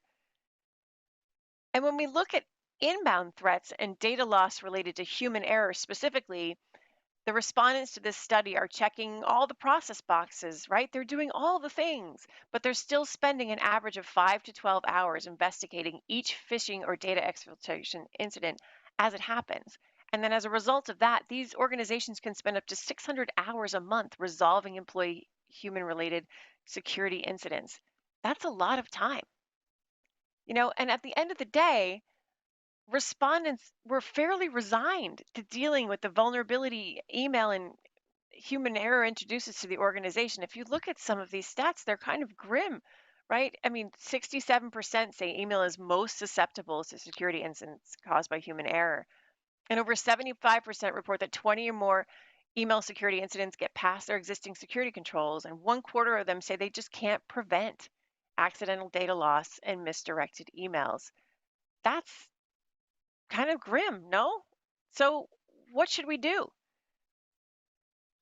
Well, many security leaders are starting to take some steps to secure human layer through and mitigate the risk of human error as it relates to email. So they're increasing executive awareness of the risks human error poses to the business, and they're getting buy-in for additional investments, awareness efforts, and doing things that really set the tone from the top, which is extremely important.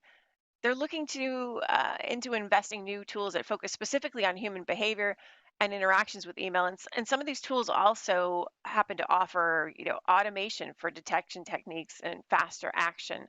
So that's great. And they're getting more tailored about their awareness training and focusing on the teams that are functions that are either bigger targets or they're more prone to human error for some reason. And then lastly, they're bringing in more headcount.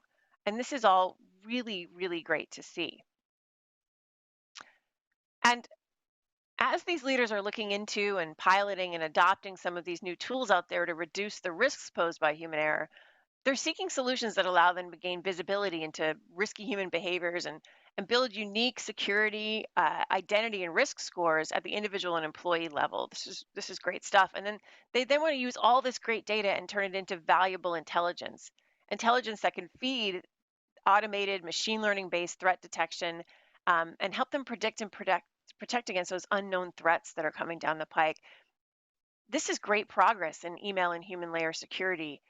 They're starting these pilots and rollouts because they really expect to see real return on their investments in the form of fewer incidents, fewer audit findings, a better understanding of enterprise risks, and of course, better employee experience and customer trust, which ultimately leads to increased revenue.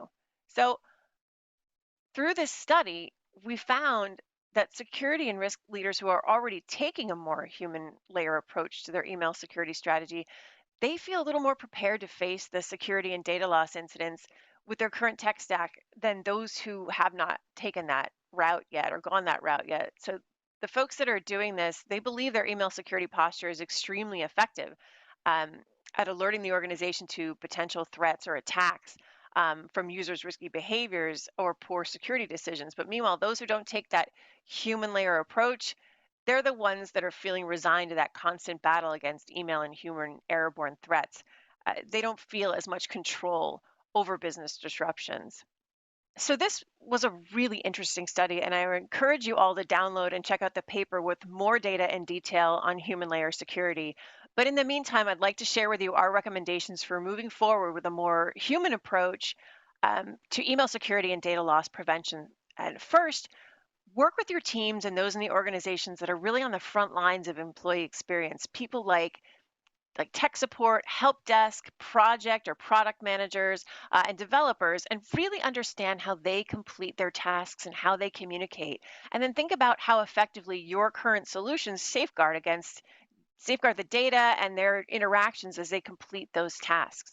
So these workflows are employee journey maps, which is a great exercise to go through. They should uncover areas of vulnerability to human error and where to focus additional training and resources. And then next, stop throwing technology at the problem and think about one, how to use what you have to the best of its capabilities, and two, how to layer on additional tools that fill gaps in mitigating email and human error risks. So consider tools that provide automation and machine learning technology, which can really help you stay one step ahead of those constantly evolving attacks. And they also help you reduce those resource hours that we talked about earlier, right? For all those times that security team needs to spend in triage and investigation. And then lastly, remember though, that people, even though they're a big threat to the security of your organization, they're also the engine of your business. They need to do their jobs, and it's when they try to get around policies or short circuit those cumbersome security processes that incidents or data loss most often occur.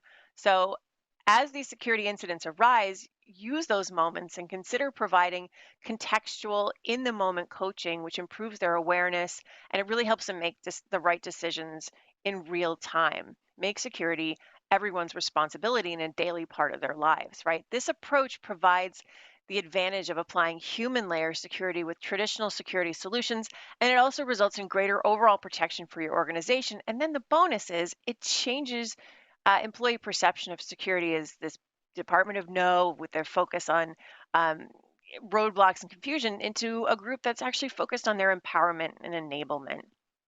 So thank you so much for your time today. It's been great to talk about this study with you. I encourage you to download and check out the paper over in the resources panel on your screen, and I'm looking forward to questions. Jess, thank you so much for talking us through that research. I'm now here to talk about what this research means for our customers and then also the broader security community. So let's dive straight in. First up, Jess, would love to understand what findings were you really surprised by with the study? What stood out and really crushed your hypothesis that you had going into it?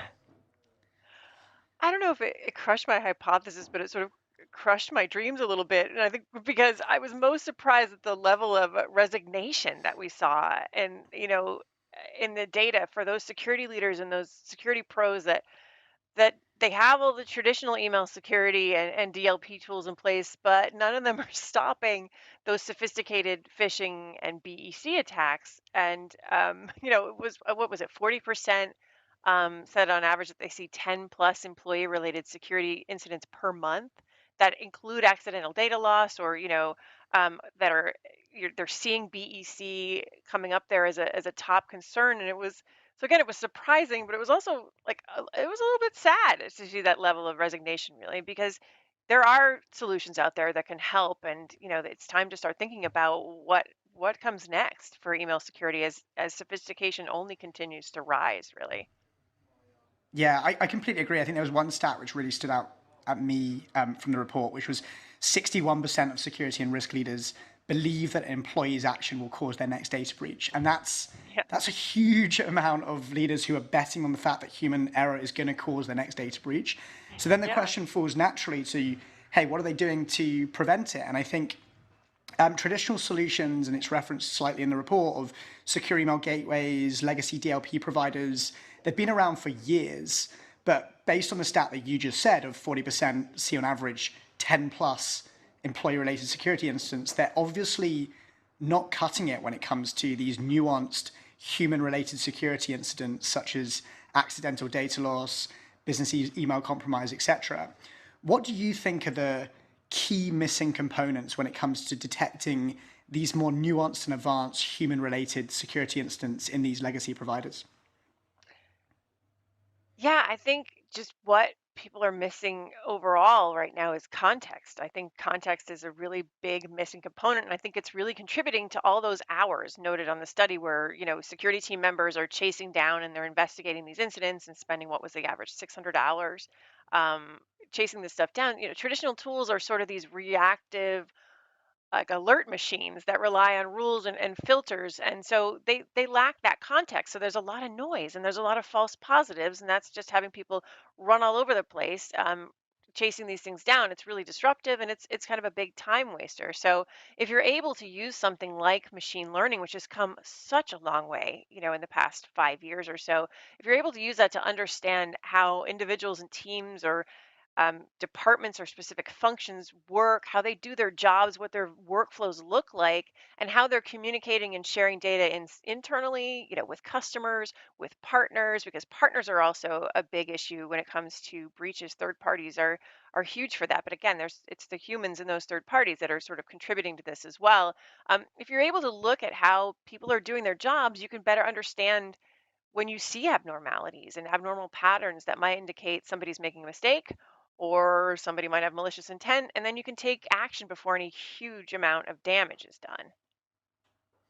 Yeah, I love that. And it's obviously so central to what we think about here at Tessian, of how you can leverage behavioral intelligence to spot and mitigate these more advanced threats.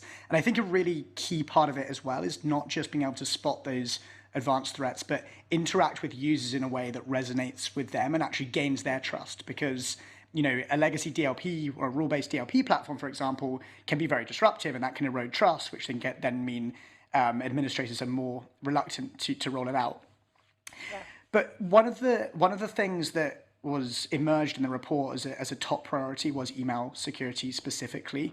I think it was almost half of security and risk leaders were saying that they were going to be addressing and looking at it in the coming year. I know that was very specific to the report of looking at human-led security and the findings there, but we'd love to understand, you have a great vantage point working for Forrester. Is this a trend that you're seeing amongst your clients as well? Yes, right.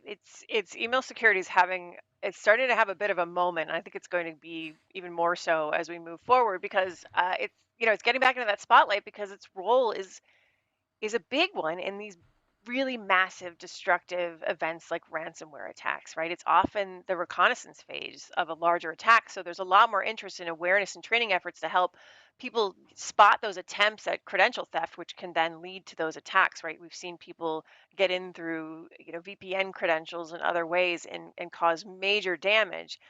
So email for these reasons is an important area for people to be looking at and doing that training and awareness.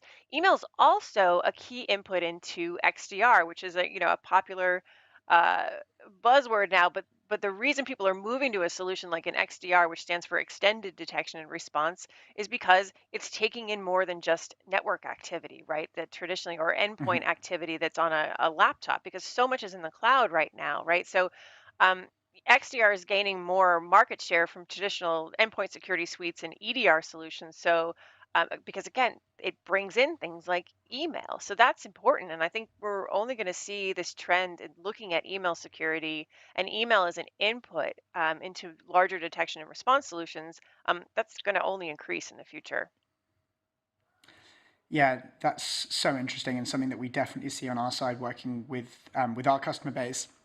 One of the other big trends that we're seeing specifically in that email landscape, and I agree, I think email is definitely having its moment, as you put it, is we've seen a huge trend of customers relying more and more on Microsoft's much improved security offering, whether that's like an E3 or E5 license, and augmenting that with advanced behavioral intelligence-based solutions, which is going to capture that more nuanced human element of risk, such as Tessian. And that Microsoft plus Tessian approach is beginning to, has resulted in customers asking, do we still need our security email gateway? Or can we actually displace our legacy DLP platform? Because actually we've got great baseline protection within Microsoft, and then the advanced stuff is being attacked by, protected by someone such as Tessian. Is that something that you're seeing in market as well, with the emergence of Microsoft and perhaps the demise of the security email gateway? Well, I mean, we're seeing a Microsoft be just a huge player on the security scene on all fronts, right? And that's changing every single market that they're in. And we're also seeing, standalone solutions sort of move away, right? So I will say right now that I think DLP as a standalone solution is pretty much over. So there are just better ways and more integrated ways to monitor for and prevent data loss now that are included in email security and in insider risk focus type solutions that focus on humans and human behavior. I think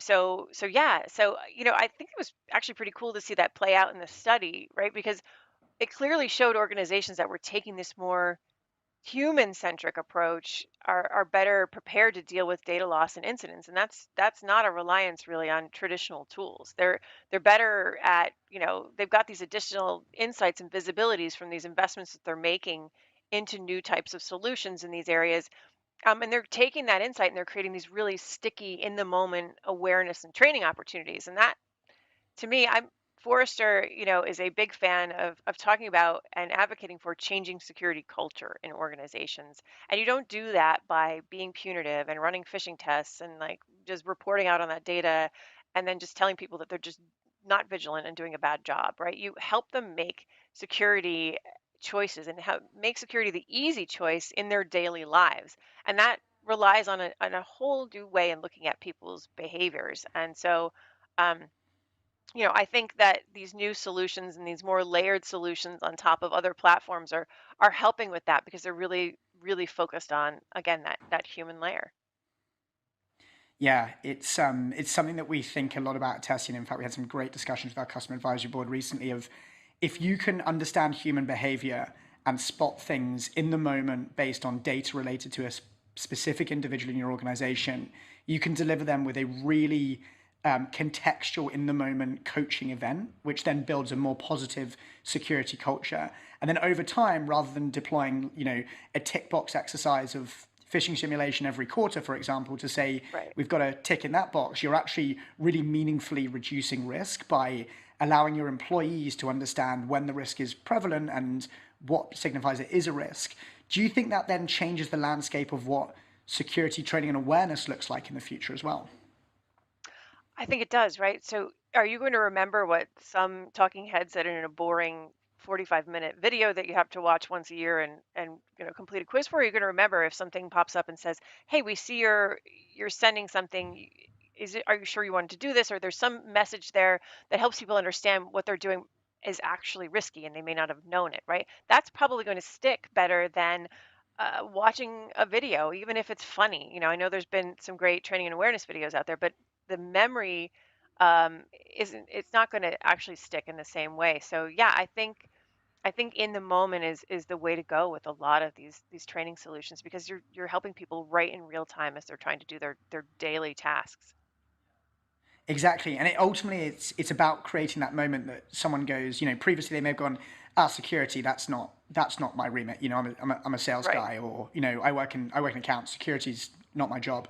Whereas when you show it to them in the moment, when there's an event which is actually potentially going to impact them, it's like suddenly like, wow, I get it. This is why it's important. This is why I need to, this is why I need to step up and make decisions in the moment that are going to keep our organization safe. I think it's really neat. There's been so many learnings from today's session, your presentation, and then also some of the questions that we've gone in today. Would love to understand, if the audience were to take 3 things away from your findings, what should they take away? Well, I think it comes down to the recommendations that I just talked about, and they're also in the study and the paper that folks can download. And that is, start by understanding your humans and how they work, right? Really take the time to look at, and Forrester advocates for what we call, customer or employee journey maps. What does it take for them to get to point A to point B in terms of doing their task, and where are the vulnerable moments in their daily lives that you need to add additional training and awareness, or you need to apply certain machine learning to understand what normal looks like understand what normal looks like, and then understand if what you currently have can actually prevent those incidents that might occur, or can mitigate some of those risky behaviors or vulnerabilities that you're seeing in their journey as an employee. And then if something happens, use those incidents as a way to increase awareness and empower those employees to make security the easy choice in their daily interactions. So it's an investment on the part of security leaders, but it's one that's definitely going to pay off, because you get these really, until now, unprecedented insights into the way people work. And if you think about the way people work now, that's different, right? Every insider threat model broke in March of 2020, at least in the United States. It did, because people went home. Everything went to the cloud, and people went home, and people were homeschooling their children, and people were not doing their daily commutes, and nothing looked the same. So old reactive, alert-based, filter-based, rules-based type solutions aren't going to help understand what normal looks like on an individual employee by individual employee basis. So what I want people to take away is get to know your humans and how they work, and then invest in the right technologies to help them make security the easy choice in their daily lives. Jess, that's amazing. You heard it here first, people. Understand your people, understand your technology, and then educate and empower your employees. I think some really powerful takeaways from that, and obviously resonates deeply with what we're doing at Tessian. There is so much more I could ask you about, Jess, and there's so much more we could discuss today, but I'm afraid we are out of time. If anyone wants to check out the full data and research report that Forrester have published, please head to the resources panel and you can download your copy. I believe it's also on our website. But for now, a huge thank you, Jess, for presenting today, and also Forrester Consulting for carrying out the work. It's been so valuable to get your views on the market. And I will now hand back to Stacia, who will be taking us on to our next session. Data loss prevention is complex, relying on static rules, and a huge burden on admins, taking crucial resources away from investigations that really matter. Does this ring true to you? If so, stay tuned as we reveal a new and automated way to advance your data loss prevention strategy. Plus, you'll hear from Schroders Personal Wealth and Peace Health on the stubborn DLP challenges they've solved with our new policy engine. Hello, everyone. My name is Jessica, and welcome to this session on data loss prevention. Let's get started.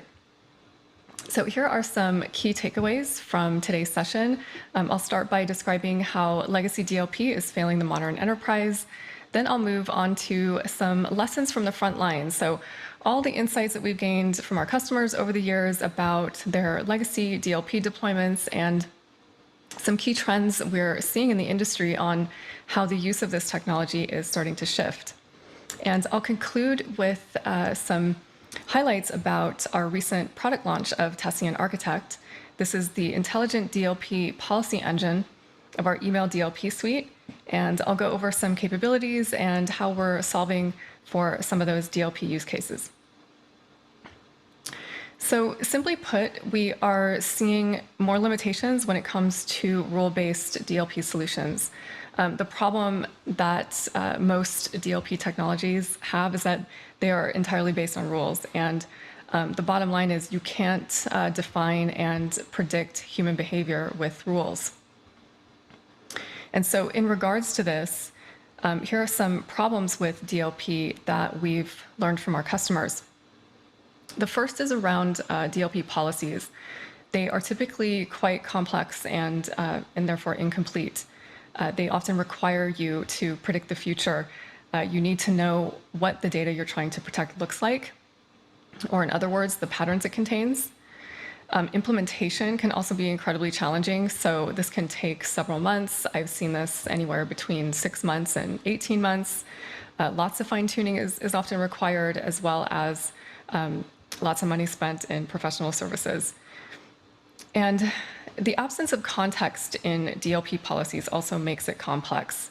It's hard to test because it's only looking at the content and the exfiltration channel, but nothing else. The next is constrained data classification. So DLP uses content inspection to identify and classify data based on pattern matching or fingerprinting. This often doesn't work and requires it be manual, which can be a colossal waste of time and resources. DLP is also known for having limited visibility. So DLP products merely watch egress channels. They don't evaluate any pre-egress activities, and they typically can't track IP in cloud apps that hold huge amounts of data. So there can be significant gaps in what you have visibility into. And high false positives, this is also well known in the DLP space. Again, since DLP doesn't look at context, the number of false positives is huge, and alert fatigue is quite common among DLP admins. And lastly, I know many can relate to this, it's a horrible user experience. It takes a binary approach or a negative control model, which is really, it just blocks or allows. Locking down employees like this can make it incredibly difficult for them to do their jobs. So here are some key trends emerging for DLP. The first is around consolidation. There's a lot of consolidation happening in the DLP space right now. And the new approach that we're seeing is legacy DLP is just flat out being ripped and replaced. And here at Tessian, we're partnering with customers to replace those DLP use cases and solving for risks beyond email. The second is that migrations are becoming really common. And the new approach to this is we're providing deeper integrations, solving for those advanced threats and augmenting, not simply replicating functionality, and also integrating deeply into the Microsoft ecosystem. The third trend is around helping SOC teams. Again, major alert fatigue for the SOC. IT security and compliance teams, it's a major problem. And the new approach that we take with this is automation. Automated remediation, automated workflows, empowering employees to be the first line of defense, keeping those false positives low, as low as possible, and providing a great user experience. And lastly, and I think we've experienced this as well, is that there are severe limitations in the current state of security awareness training. And the new approach that we take to that is training that is based on context. So providing the in-the-moment training or micro-training with warnings, nudging employees towards secure behavior and measuring risk reduction, and also beginning to rethink simulation. An example is with phishing simulation. It's often based on sort of a culture of trickery, and it's done ad hoc. It ends up hitting a floor in terms of risk reduction. So really, our philosophy here at Tessian is that the next generation of DLP is about shifting away from that binary approach to a behavioral approach that can address the specific context of each potential incident. And we do this with Tessian Architect. So Tessian Architect is a product we just launched a few weeks ago. It completes our email DLP suite with a powerful policy engine for real-time email DLP. It's an entirely new approach to DLP and specifically DLP policies. And we've pioneered this area and have now made our offering much more comprehensive. So here's what you can do. With Tessian Architect, companies can build complex use cases and migrate configurations from other tools into Tessian if they want to replace legacy DLP products or secure email gateways. which is critical. Architect was built together with leading security teams. It's intuitive, it's quick to learn, it's actually fun to use. You'll hear all about it from our design partners directly in the upcoming session. And finally, you can now adopt best practice DLP policies from the wider testing community. So there's really no need to reinvent the wheel when you get started. Tessian Architect also makes it easy to layer an element of machine learning on top of policies that were previously entirely rule-based. And this makes DLP much more effective. And the other big point is that with Architect, you can now use your sensitivity labels in Tessian and leverage previous investments in data classification that you've made, which is huge. And finally, we've introduced new tools to educate users about data security practices and in-the-moment training and guiding people toward better security behavior. And that's it, everyone. Thank you so much for joining the session on DLP. I'll now hand it over to Merlin. Cool. Thank you, Jessica, for taking us through that. I'm Merlin Kafka, and I'm a product manager here at Tessian. I'm now here with Rima Jethwa, Insider Risk Lead at Schroders Personal Wealth, and one of our design partners who we collaborated with quite closely in building Tessian Architect. Rima, welcome. It's great to have you join us. Tell us a little bit about Schroders Personal Wealth and your role there. Sure. So, hi everyone. My name is Rima Jethwa, and I head up the insider risk function at Schroders Personal Wealth. SPW is a brand new company, only a couple of years old, and it's a joint venture between Lloyds Banking Group and Schroders. And the Infosec team was formed at the height of the pandemic when I joined the team. That's great. I guess to kick us off, when we started developing the product and began partnering with your team at Schroders Personal Wealth, can you share a little bit with the audience what your main DLP priorities and challenges were at the time? Sure. So we're a cloud-first organization, and we use Office 365, and we adopted MIP classification system to help us track our sensitive data. So here we're using Microsoft's inbuilt encryption tools to make sure that when an email is classified correctly, the correct encryption is automatically applied, hence relying on the user classifying the emails correctly. So our main DLP concerns to begin with were to prevent users from sharing documents with sensitive data with the incorrect classification or no classification at all. We were also concerned with colleagues sending an email to the wrong person or attaching an incorrect file to an email. One of the other challenges we also have is the number of alerts and the administrative burden this causes on our team, and the alert fatigue that we're beginning to develop. Yeah, that's super interesting, and I think that maps very much to what I'm hearing in conversations that I'm having with many of our other partners. So thanks for sharing that. One of the benefits of Architect, as you well know, is that it allows you to build intelligent DLP policies that combine an element of rules and machine learning. And we've also built a new integration for data classification tools like Microsoft Information Protection, which you just touched on. As you mentioned, yeah, you rolled that out at Schroders Personal Wealth, and I'm sure many people in the audience are in a similar boat. So can you share a bit more about what led to this, as well as some of the challenges that you faced with specifically using information protection in the past? Sure. So whilst MIP, Microsoft Information Protection, has been useful as a starting point, it does solely rely on the user applying the correct classification in order for the appropriate level of encryption to be applied. So we use MIP as a base layer for our DLP rules, but it didn't cover the more advanced data loss risks caused by our humans, our users. So that's where static DLP rules are good until colleagues' busy work life and life and schedules kind of take over, and the human errors creep in. Either they'll apply the incorrect classification, or they won't realize that the sensitive information was right at the bottom of the email chain. So these static DLP rules only really pick up, I'd say, half of potential incidences, which are quite limited and often restrict the employees from doing their work.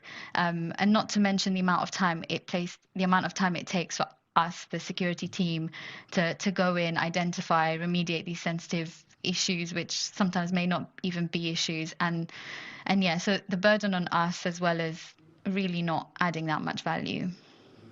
Yeah, that's I can totally see how that's the case, and I think it maps to one point that I'm hearing quite a lot, which is that it's once you have established that kind of classification standard and your labels, that it's quite hard to actually I guess get the broader workforce to understand what the right label is in which circumstance, and people will naturally have different understandings, and so to basically get to that I guess shared understanding is quite difficult.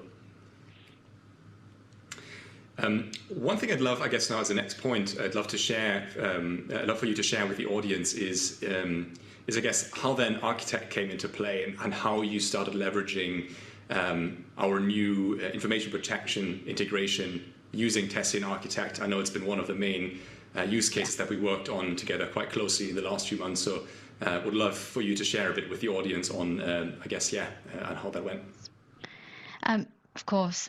So our aim with the integration with Tessian Architect was to move away from this static rules-based approach and utilize, what Tessian's really good for, the dynamic behavioral approach.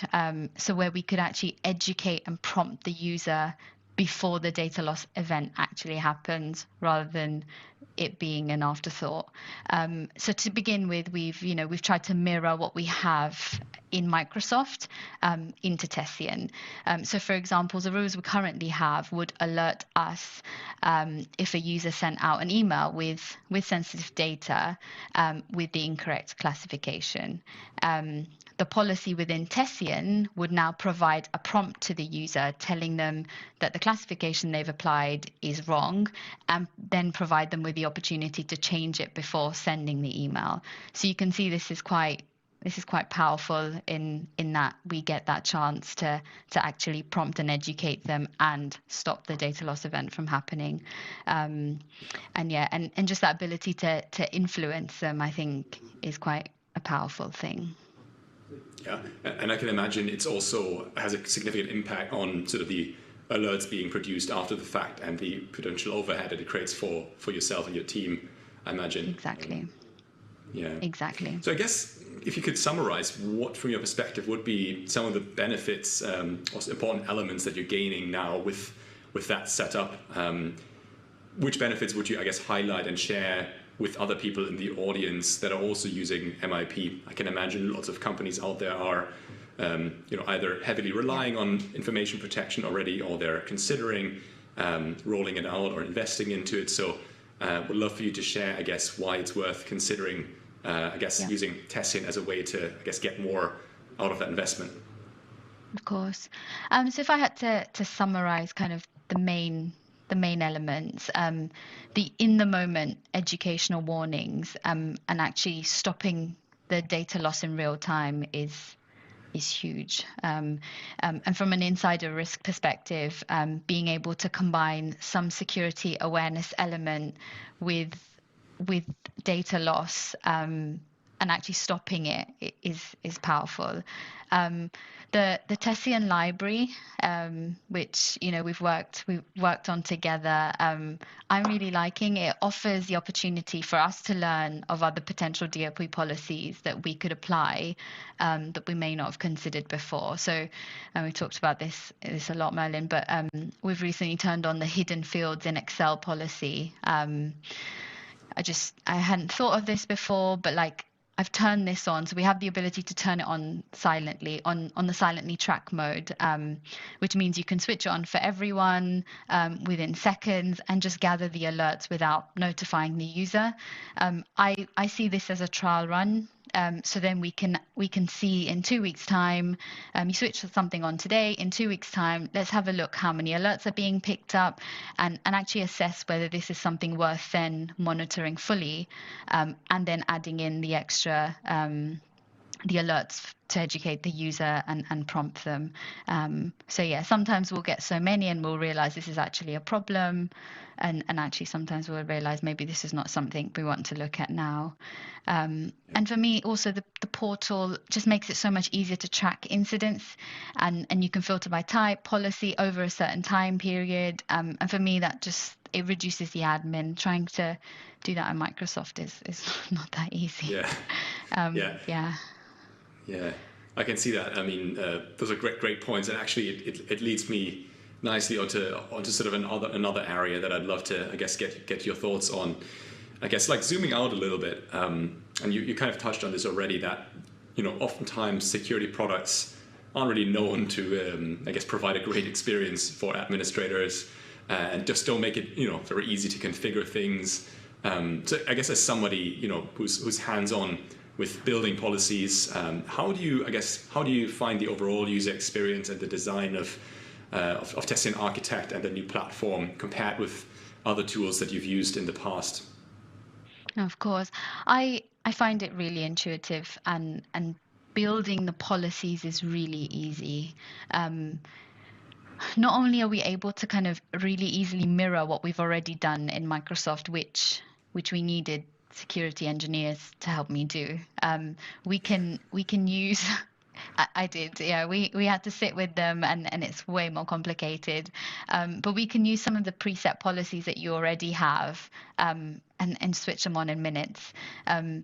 Each policy is also really easy to tweak and modify. So if we need to kind of add extra requirements or take them out if they don't suit, we can do that very easily too. And it meets both our basic and advanced data loss requirements. So for me, it's a no-brainer. And also to add to that, from a security events perspective, so all the alerts that come up on the dashboard, I've mentioned before, but it's really easy to filter on these events, which again makes it easier for us to manage. And I know we've mentioned before, Merlin, the new features that we're looking to be released in the future, where we can tag those events and kind of introduce some sort of workflow into it to actually, that can be our sole place where we can go to manage all these events. So I'm looking forward to when that's being released fairly soon. Fingers crossed. Yeah, such a good point. And we're planning to prioritize these in the near term. I guess I think one, as you mentioned, that the point around how easy it is to configure things and set things up. I think you just reminded me of something you mentioned a few months ago. Just overall, how I think it was you notice when a product is just designed with quite a high level of kind of thoughtfulness. As compared to something which can just be a bit, another product that can be a bit more frustrating to use, and you just give it, I guess, that extra chance when it's just better designed and easier to use when something doesn't quite work the first time around, where in another product it might just be so frustrating that you're much more likely to kind of give up. But yeah, I think that was something that stood out for me when you mentioned that a few months ago. 100%. If something feels nice, looks nice, and is easy to use, it's just a no-brainer. And I don't want to go into the various other portals and figure out every single morning which one it is I need to go into. I feel like I want to come into the Tessian platform and then just play, and then you're learning something new every day. So the design overall, I think the interface is designed so that it allows us to focus on what's important. So then we spend less time, but that in turn makes us want to spend more time in there. So yeah, I guess switching gears slightly. So I guess the one point is the administrator, the experience for yourselves and other administrators. Can you also comment a bit on, I guess, the overall user experience that Architect and maybe Tessian more broadly provides for your end users actually at your organization? I think you touched on a few points there earlier, but would love to hear, I guess, your general thoughts on that. Of course. So I've had users personally comment on the fact that the pop-up alerts are really simple and simple to understand and quite user-friendly. They've also said that these prompts happen at exactly the right time, asking them to do the right thing. So it's not, as in these pop-ups are there when they need to be told, and it takes seconds for them to do what they need to do. And then it saves the security team following up with them, telling them they've done something wrong. So I've had personal thank yous. So from a user perspective, I think it's doing a great job, and the feedback has been great. And I think from our perspective, from a security perspective, we're able to give those extra guardrails to colleagues, and especially at a time, when people are working from home. And I know people are now transitioning back into the office, but again, that's change in itself, where they're uncomfortable and still adjusting. Like, we're helping colleagues when they need it and not penalizing them. So it's like the security team winning brownie points, and we're building our credibility across the organization. So if we're able to do that, it will help in the long run when it's not so great. Yeah. Awesome. I mean, I couldn't have thought of a better way to close. It looks like we're coming up on time. Rima, thank you so much for joining us today. Pleasure to chat with you. Thank you, Merlin. Thank you. I'm now inviting to the virtual stage Phil Horning, Senior Information Security Analyst at Peace Health and another key partner in helping us build Tessian Architects. Phil, really excited to speak to you about the impact of this new approach in terms of DLP and how you helped us shape the product. I think before we get into that, tell us a bit about Peace Health and your role. So, thank you, Merlin. At Peace Health, we have a little over 16,000 employees that we call caregivers. That includes physicians, doctors, other staff, and support staff that we have. Peace Health serves the Northwest community through hospitals, clinics, and other medical services that we do. At Peace Health, I serve more on the email security side with everything to deal with phishing attempts to protecting us from spam and other things coming in, but also things that are going outbound as well. So any information that's going out, making sure that we're going to the appropriate places, that we're not losing any kind of sensitive data that's being sent to the wrong person or other malicious users too. So really a lot of those different human elements on that side and that frontline security. Yeah, thanks for that. Super interesting. I guess when we started developing the product and began partnering with your team at Peace Health, what were your main, priorities when it comes to sort of DLP and overall data loss and some of the challenges that you were facing at the time? Yeah, so a lot of the big things was visibility. Visibility and seeing what was coming in versus what is going out. I think especially on the outbound components. In healthcare, one of the top categories is accidental data loss. That's as simple as typing somebody's personal account, email account instead of their business account and sending data out there. So that is a big thing in the healthcare industry. That is some of the things that we worried about here at Peace Health, is making sure that the sensitive data, medical records, to any kind of personal identifiable information is going to the right places and in a secure manner as well. It also, some things is providing visibility. Our employees, our caregivers, using a secure manner to send this data out? Are we making sure that it's being protected once it leaves our network? And are we ensuring that our patients' information as well is kept safe? Yeah, super interesting. And I think you already touched on, sounds like, some of the unique challenges that you're facing that are sort of unique to, the healthcare environment when it comes to DLP. Anything you would add to that? What do you think makes it particularly challenging for your industry compared to other industries? I know in many of the conversations that we've had in the past, you always stressed a bit that focus on making sure there's a minimal level of disruption for employees and caregivers to sort of go about their day-to-day work. But yeah, keen to hear your thoughts on that, I guess. Yeah, absolutely. In the healthcare industry, there are a lot of labs and doctors' offices that are their own entity or their separate thing. They love to use a lot of different types of emailing systems, and sometimes there are personal emails that are utilized too. So I think those are some of the unique challenges that we faced, was ensuring that they were going to the correct place and that the right person was being sent to. Yeah. And also, I think with all of that, just ensuring that medical data that was coming in as well was truly medical data, and maybe not a phishing attempt or some kind of elaborate business email compromise that was coming in from a doctor's office or other place too. Yeah, that makes sense. And yeah, that maps to some of the conversations that I've been having with some of our other customers as well. I guess switching gears slightly to what we've built with Architect and the product that, crucially, Peace Health, you're a key partner in.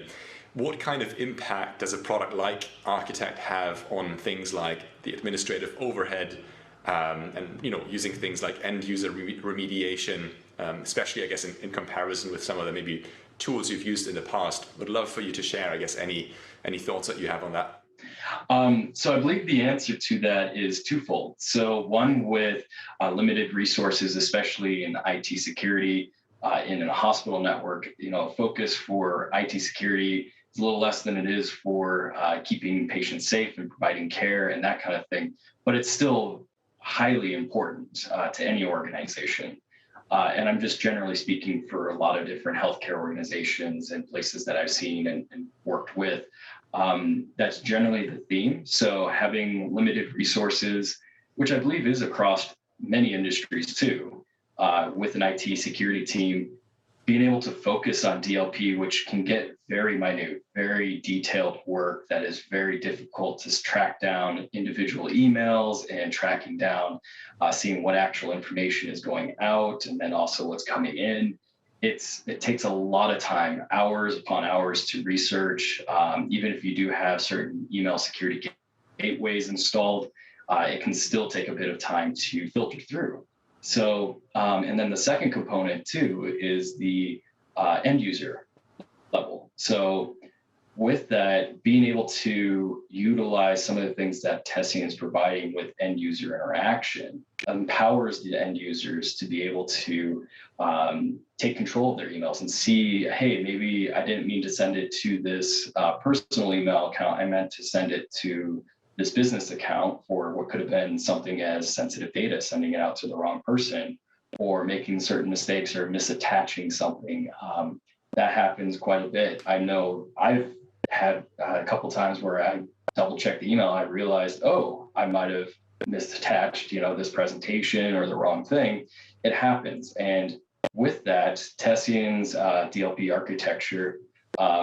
architect platform, was able to help us reduce that time of seeing the events that we needed to see, the things that did go through of potential data loss, and being able to see and research and refine and get to the exact events rather than trying to do a broadcast type wide net catch. We were able to go to the very specific emails and get down to the details that we needed to see exactly what was being sent out and if it was okay or not, and also take action appropriately and quickly on those emails and discover that, as well as be able to open up our education component with users to say, make sure that you are double checking your emails. But if something of this pop-up happens from Tessian, pay attention and review your email and take the time to make sure that it is going to the right place. So it does save a lot of time, but also adds a little bit of that education component too that we've been seeking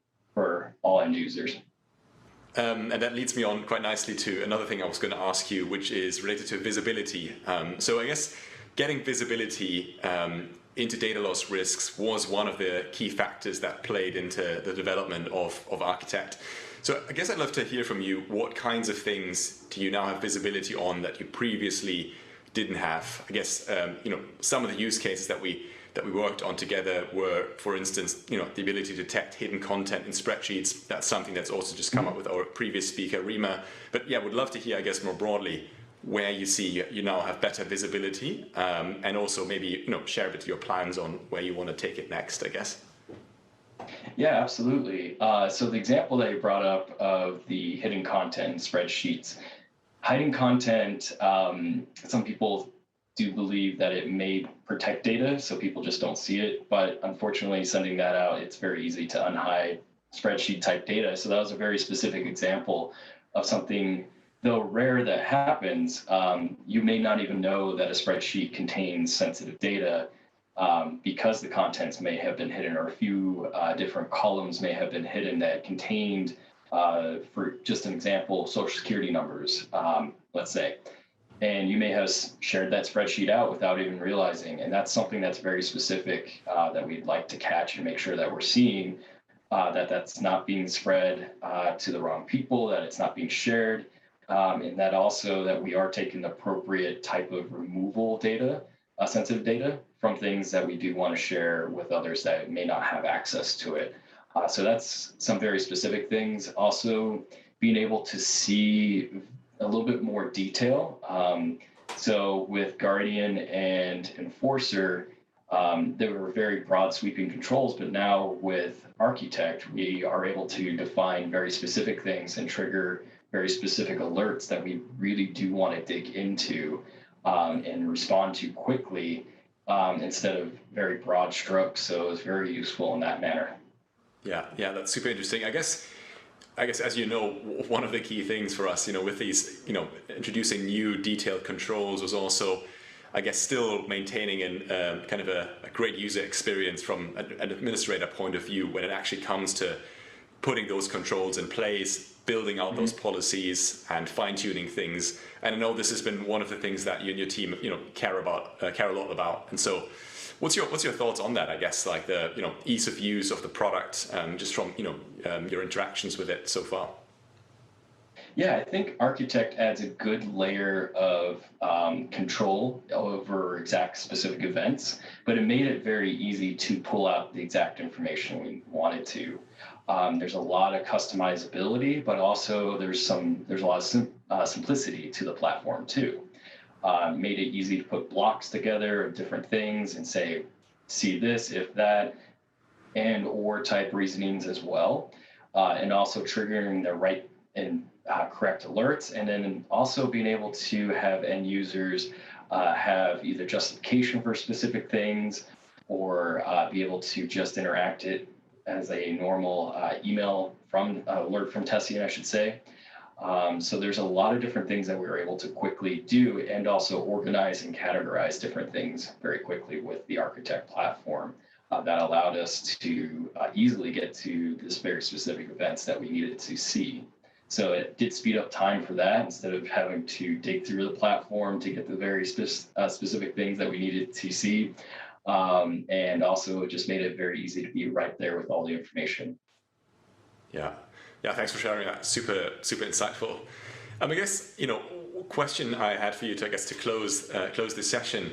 I know you've been, super involved in our partnership and really appreciate it. Love for you to, I guess, share a bit with a wider audience, any advice, I guess, you'd have for other customers or, people out there that are interested in Architect and are looking to leverage it. Any advice you could share with them how to get the most out of it?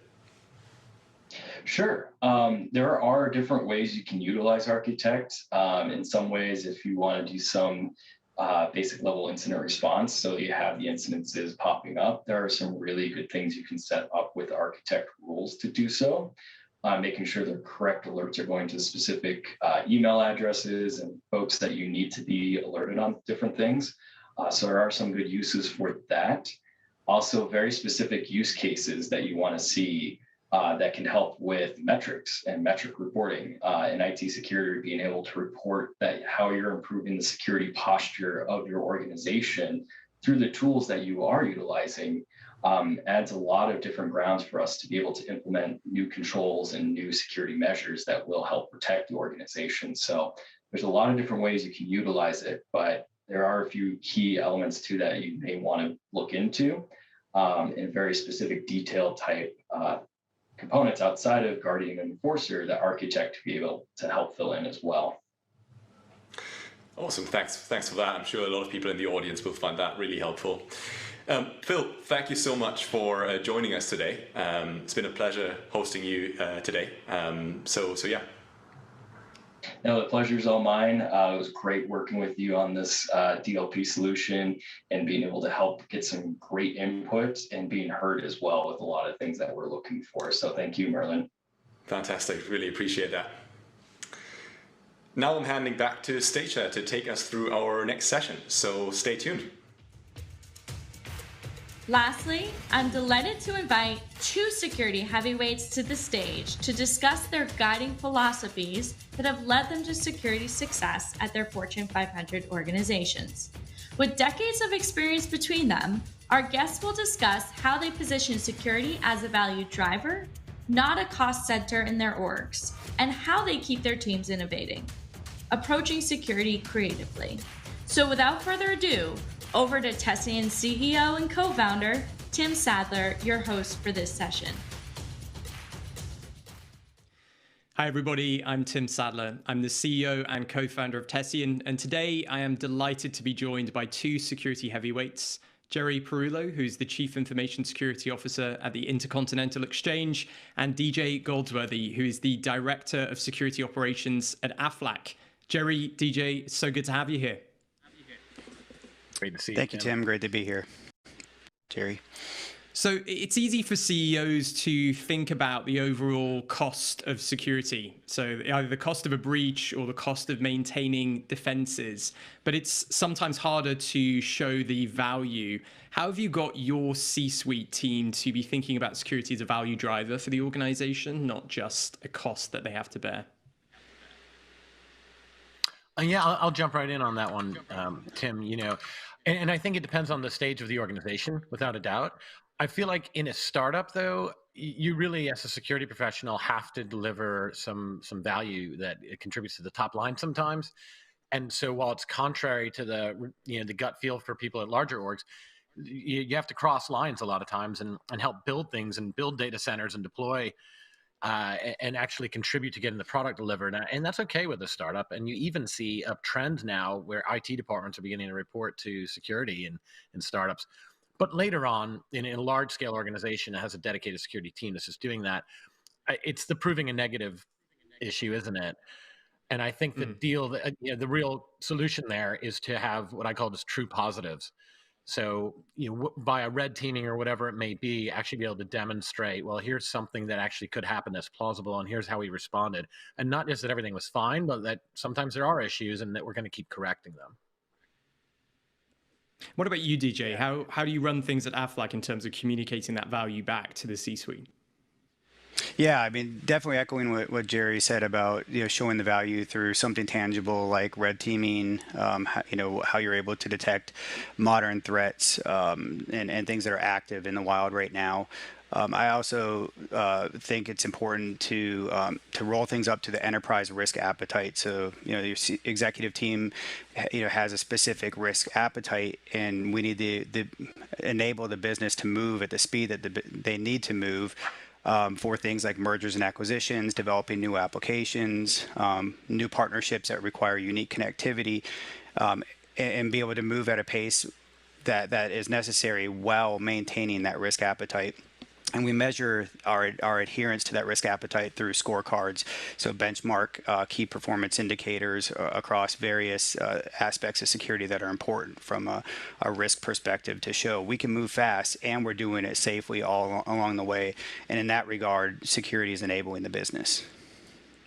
And some of those KPIs you mentioned, talking about, say, moving fast, do those KPIs fall into the security team? Are you also measuring kind of speed of delivery, or is it rather you're saying, hey, with this current setup we've been able to bring risk within a tolerable level? More the latter, more looking at it through the risk lens as we move and letting our IT partners in the business demonstrate their speed of delivery and really showing if there's any friction points where security slows that down. That would be the antithesis of what we want to happen. And so it's really about them conveying the speed and us showing that security is not a brake pad along the way. And, Jerry, I know this is a point that's close to your heart as well. Cybersecurity leaders have got to collaborate with so many different areas of the business today. So it's not just about security. How do you work cross-functionally with your teams at ICE? Yeah, that's right, Tim. And there's a few bits to it. Part of it goes back to your first question and kind of what I would say delivering top line value, but demonstrating you're a value center and not just a cost center. And in that case, you work with sales teams or business development and onward, where you could actually help people you get a product to market. And in today's environment, having security is often a differentiator in a product. When you're actually pushing forward with all third-party risk management, friction around bringing any vendor in, if you've already got your SOC 2 report and demonstrated track record security, that could be a differentiator many times. But the other bit is, in operating a security group, whether you're a second-line security team or a more holistic security team, no matter what, you almost certainly have a lot of kind of finding problems within your remit, right? Just identifying issues, whether it's just vulnerability scans or red team again, or bug bounties, or even managing regulatory exams. No matter what, you're going to have things that are wrong. And if that's where you end with just kind of and here's what's wrong, here's your report card over and over again, you're not going to be very popular and you're not going to be very effective. So that's where the collaboration comes in to work with the people who, I know in our team, out of everything that we find, probably only 5 to 10% of those get assigned to someone in security to remediate. The balance, the 90 to 95%, are going to IT and ops and to technology and software engineering. And so you have to collaborate with them to actually get things done. And that's all about bringing credibility and bringing true important things and not just hammering them with long laundry lists of automated findings. And DJ, what about you? What are some of the most important relationships you have at AFLAC and the collaboration with other teams? Yeah, I think collaboration at the strategic level is more important now than ever. I mean, it's always been important, but when you think about the progression of something specific like DevOps, where you have everything as code, infrastructure is being deployed alongside the applications, security has to be deeply integrated up front. Otherwise, you're coming back around and trying to bolt it on. And so tethering those relationships and strategies together to deliver security as an integrated component requires really close collaboration, a lot of trust, good relationships. In a similar vein, the relationship with just the broader employee base and getting them heavily invested in security through security awareness training, things like phishing tests, and showing, hey, we're trying to really get you involved in security. You have a role in it.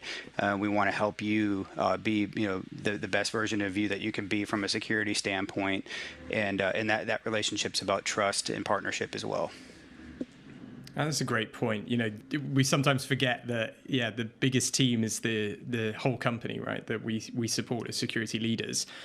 And the other thing that is increasingly coming up within security, I think for a long time, security was about saying no and being conservative with regard to change. But now innovation is so critical to make sure that teams are up to date, that we're using the latest technology, we're using the latest kind of methods and processes to keep the organization secure. And the attack landscape and the attackers are innovating just at a frightening speed now. DJ, what are some of the approaches that you've taken, and what is your thesis on using innovation to drive things forward without taking on too much risk for the company? Yeah, I mean, we're really focused from an innovation standpoint on two key areas. Obviously, if you try to go too broad, you can get caught in analysis paralysis. We focus on automation and modern architectures. And so from an innovation standpoint, our mantra is fail fast. So we want to basically get rapid development capabilities around automation in place so that we can try to automate, experiment with it, see how things work, identify failures, improve upon them, and get it to a point where something can be heavily automated. And automation is key across multiple facets, because as you look look at like security resiliency, the automation can be from a detection standpoint. It can be from a configuration and risk remediation standpoint. It can be from a detection standpoint through enrichment or other means. So I see automation as absolutely central to innovation. And then looking at modern architectures, being willing to embrace new architectures, things like zero trust, are going to be key going forward. And we're experimenting with things like that on a regular basis. And again, just looking at, hey, failure is okay. So we'll set really ambitious goals and then incremental goals that we know we can accomplish to book some successes along the way.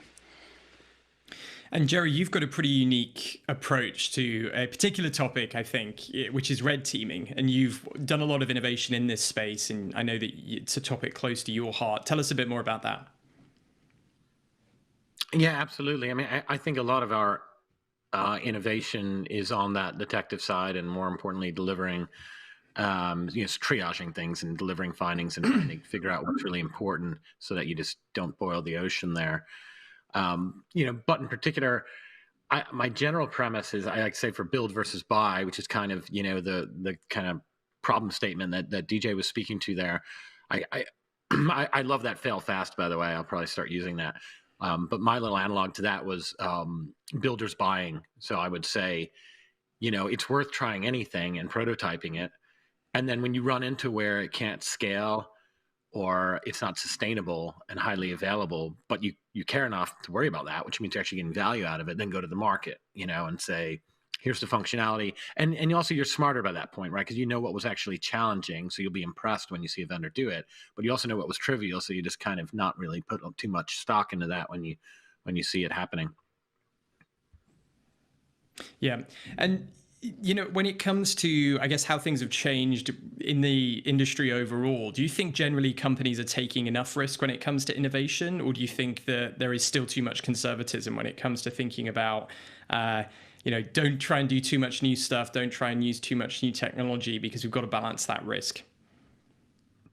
Yeah, I feel like in security, we're in a unique time that's just extraordinarily immature, but by requirement, meaning the things that you'll get used to through a traditional operational risk management or financial risk management lens. And you think about trying to get finished, right? You want to get to an end state. You want to get your controls up to the point where, the levee is tall enough so that the rise in sea won't breach it 98% of the time. And then you're pretty much done, and just make sure that nothing has changed with that. And likewise, you want sustainable solutions. We call it automation today, but sustainability is really what it is about. And some automation is for efficiency and lowering headcount, but a lot of it is just about to make sure something's reliably going to happen. And that's the opposite of heroics, right? In traditional IT, if you find out that there's one person who's like kind of holding the cables together, so to speak, figuratively, that's a problem. Even if it works great, and as a risk manager, an operational risk manager, you point that out and you say, okay, we need to fix that. And so our natural inclination is to try to do the same thing in cybersecurity. And I hope just as much as anyone that we get there without a doubt. But in this short-term window, which may be 30 years or whatever it may be, it's still a short-term window. But right now, it requires quite a bit of heroics. And I know it's a bit discomforting, but when we all try to innovate and automate, that's to try to mitigate that a bit. And we spread the love a little and get really sharp team members that understand something, so you don't have just a single key individual. But that risk-taking that you alluded to is all part of that. And we kind of have to, in the early days at ICE, I remember everyone, when we would do anything, they would say, well, what does, bank X do? Or what does investment bank Y do? Right? It was all about, well, let's be second to market, not first, but not last either. And in security, the answer to that pivoted to getting hacked. That's what they're doing. So it just we had to try something entirely new because nothing is really working. So I do think that begets a lot more risk management than you would traditionally have. I'm sorry, a lot more risk taking. Yeah, and this links to, a topic and a phrase that we often hear about, which is this cat and mouse game. And, DJ, I wanted to get your thoughts on this. Do you agree with the cat and mouse analogy that we've got risks evolving every day? And if so, how important is it to have that agility within a security team? Yeah, absolutely. I think for probably far too long, security was very much a cat and mouse game, and I do think the security industry is getting a better footing to change that paradigm some, and moving more to a model of resiliency. And I think that that's where programs need to be. To your question about our companies taking risks, I would say absolutely. I think they're taking more risks now with public cloud, with software as a service. Companies are increasingly comfortable, decentralizing the network, relying on APIs from other tools to work with their applications, and so that decentralization and that rapid embracing of modern architectures that are very ephemeral. Very much requires security to be able to overlay as a blanket over an ephemeral environment. And that means different types of technologies, different designs of environments, and so forth. And so the days of this type of attack was created prevention for it, this type of attack was created prevention for it, those days are long gone. And now it needs to be, more based on big data, elegant usage of heuristic type of patterns, where one deployment methodology can solve a lot of problems regardless of the types of technologies that underlay it. And so it's very, very critical in my mind that we get entirely out of the cat and mouse game and think more about how we can fundamentally embed security into these environments and have that resiliency that comes with that. And what are your thoughts on this, Jerry? How does that mesh with your worldview at ICE? Yeah, absolutely. I mean, it's absolutely critical. Yeah, I have this notion. My mantra now has been adversarial risk management. Right, that's what I'm calling it. As if to say you have operational risk management, financial, but something's different here. So let's put a name on it and define it. And to me, it's all about the presence of the adversary, right? And that's why, kind of, if you try to project metaphorically success in like the levee against the hurricane or something like that, that's where you have to take into account that something is different here. Meaning hurricanes are kind of dumb, and they're not going to do too much in reaction to what defenses you put up, but an adversary will. So that's what we're dealing with here. Taking that to the strategic level, and like getting back to KPIs, like DJ mentioned at the onset, we've pivoted to the less metrics that you're showing, the better, I think, right? Because you're going to get more of an attention span. So on balance, these 20 metric decks is just, I don't find anybody's getting a lot of value out of those. And we're really down to just a handful. And probably the most important, valuable one is what we call the remediation agility chart. So it goes straight to what you're saying. And in one chart, we show how many things that we're detecting over time that are critical and high. So, filtered a bit. How many we're closing out, and then how many are aging past their SLA, if you will. And so in that visualization, what we're really trying to say is there will always be things. There will always be problems.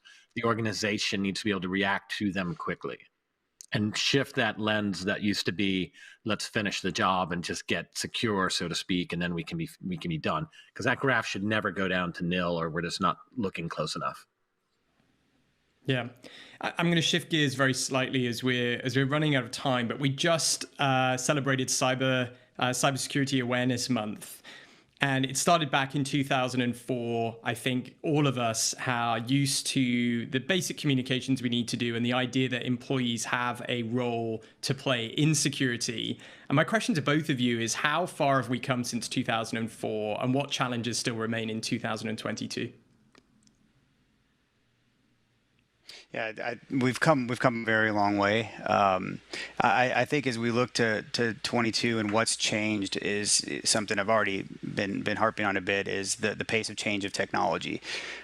The things are changing so fast today that I think a lot of the risk lies in configurations and environmental sprawl. If you're doing multiple deployments to production, spinning up new environments on a regular basis, the attack surface is growing and changing all the time, and people play an important role in understanding how to deploy securely, and understand those configuration risks, and from a social engineering standpoint, understand how that's going to evolve along with technology changing. We saw social engineering change from just a I love you email to social media. What's the next frontier? It's going to continue to evolve, and users need to remain vigilant and understand how the technology technology and how interactions change and evolve and how that will affect them from a social engineering standpoint. Jerry, what are your thoughts? From my point of view, I mean, tactically speaking, we're definitely seeing like the kind of professionalization of the criminal side. There used to be the techniques, tactics, and procedures that were really like what a lot of people call advanced persistent threat, but those were generally isolated to people with like a nation state mission. So while they made the news and people got excited about them, most people didn't have to really worry about them. You know, like when you hear about a 0-day iPhone attack that can read your messages, don't worry about it. You know, unless you're the 3 Saudi journalists that are being targeted by that, you're okay. But now, and it used to be the rest was all kind of high volume, low fidelity, monetizable threats, like, you know, just quick phishing scams and credential theft and all that. But now, especially with ransomware, we're seeing the intersection where we're seeing nation state caliber TTPs deployed for commodity targets. I mean, you're seeing dwell time that's really high. You know, criminals are getting into organizations that don't have a specific like geopolitical value, but they just want to ransomware them, and they're willing to spend 6 months in there. And that's pretty unique. But as far as like the awareness and the training, I think we spent a lot of time 20 years ago focusing on the threat and getting everybody to agree that this is a serious thing. And I think that's just mission accomplished. I don't think there's anyone left that is arguing with that. So I think now we are pivoting and need to pivot more towards what to do about it and how to actually fix things. And I'm sure there's more we could dive into on that. Unfortunately, we've just ran out of time. But Jerry, DJ, thank you so much for spending time with us today. This has been a great conversation. And I'm now going to hand back over to Stacia. Thank you, Tim, DJ, and Jerry for rounding up the day. And thank you to the rest of our speakers for sharing such powerful stories and insights with us. We've covered a lot today, but the 3 most important things for you to take away from this event are that first, security needs to get personal. As we heard from Kim at Cisco and several others today, security teams must develop a strong security culture through personal and empathetic relationships between security and employees. Once again, effective security starts with people. Second, the threats of the future are here. As we heard from the enlightening session with Singapore GovTech's cyber team, there's evidence that AI is being used to supercharge phishing efforts, and we ultimately need to fight AI with AI solutions. And finally, human layer security is the future of enterprise security, as we heard from Forrester.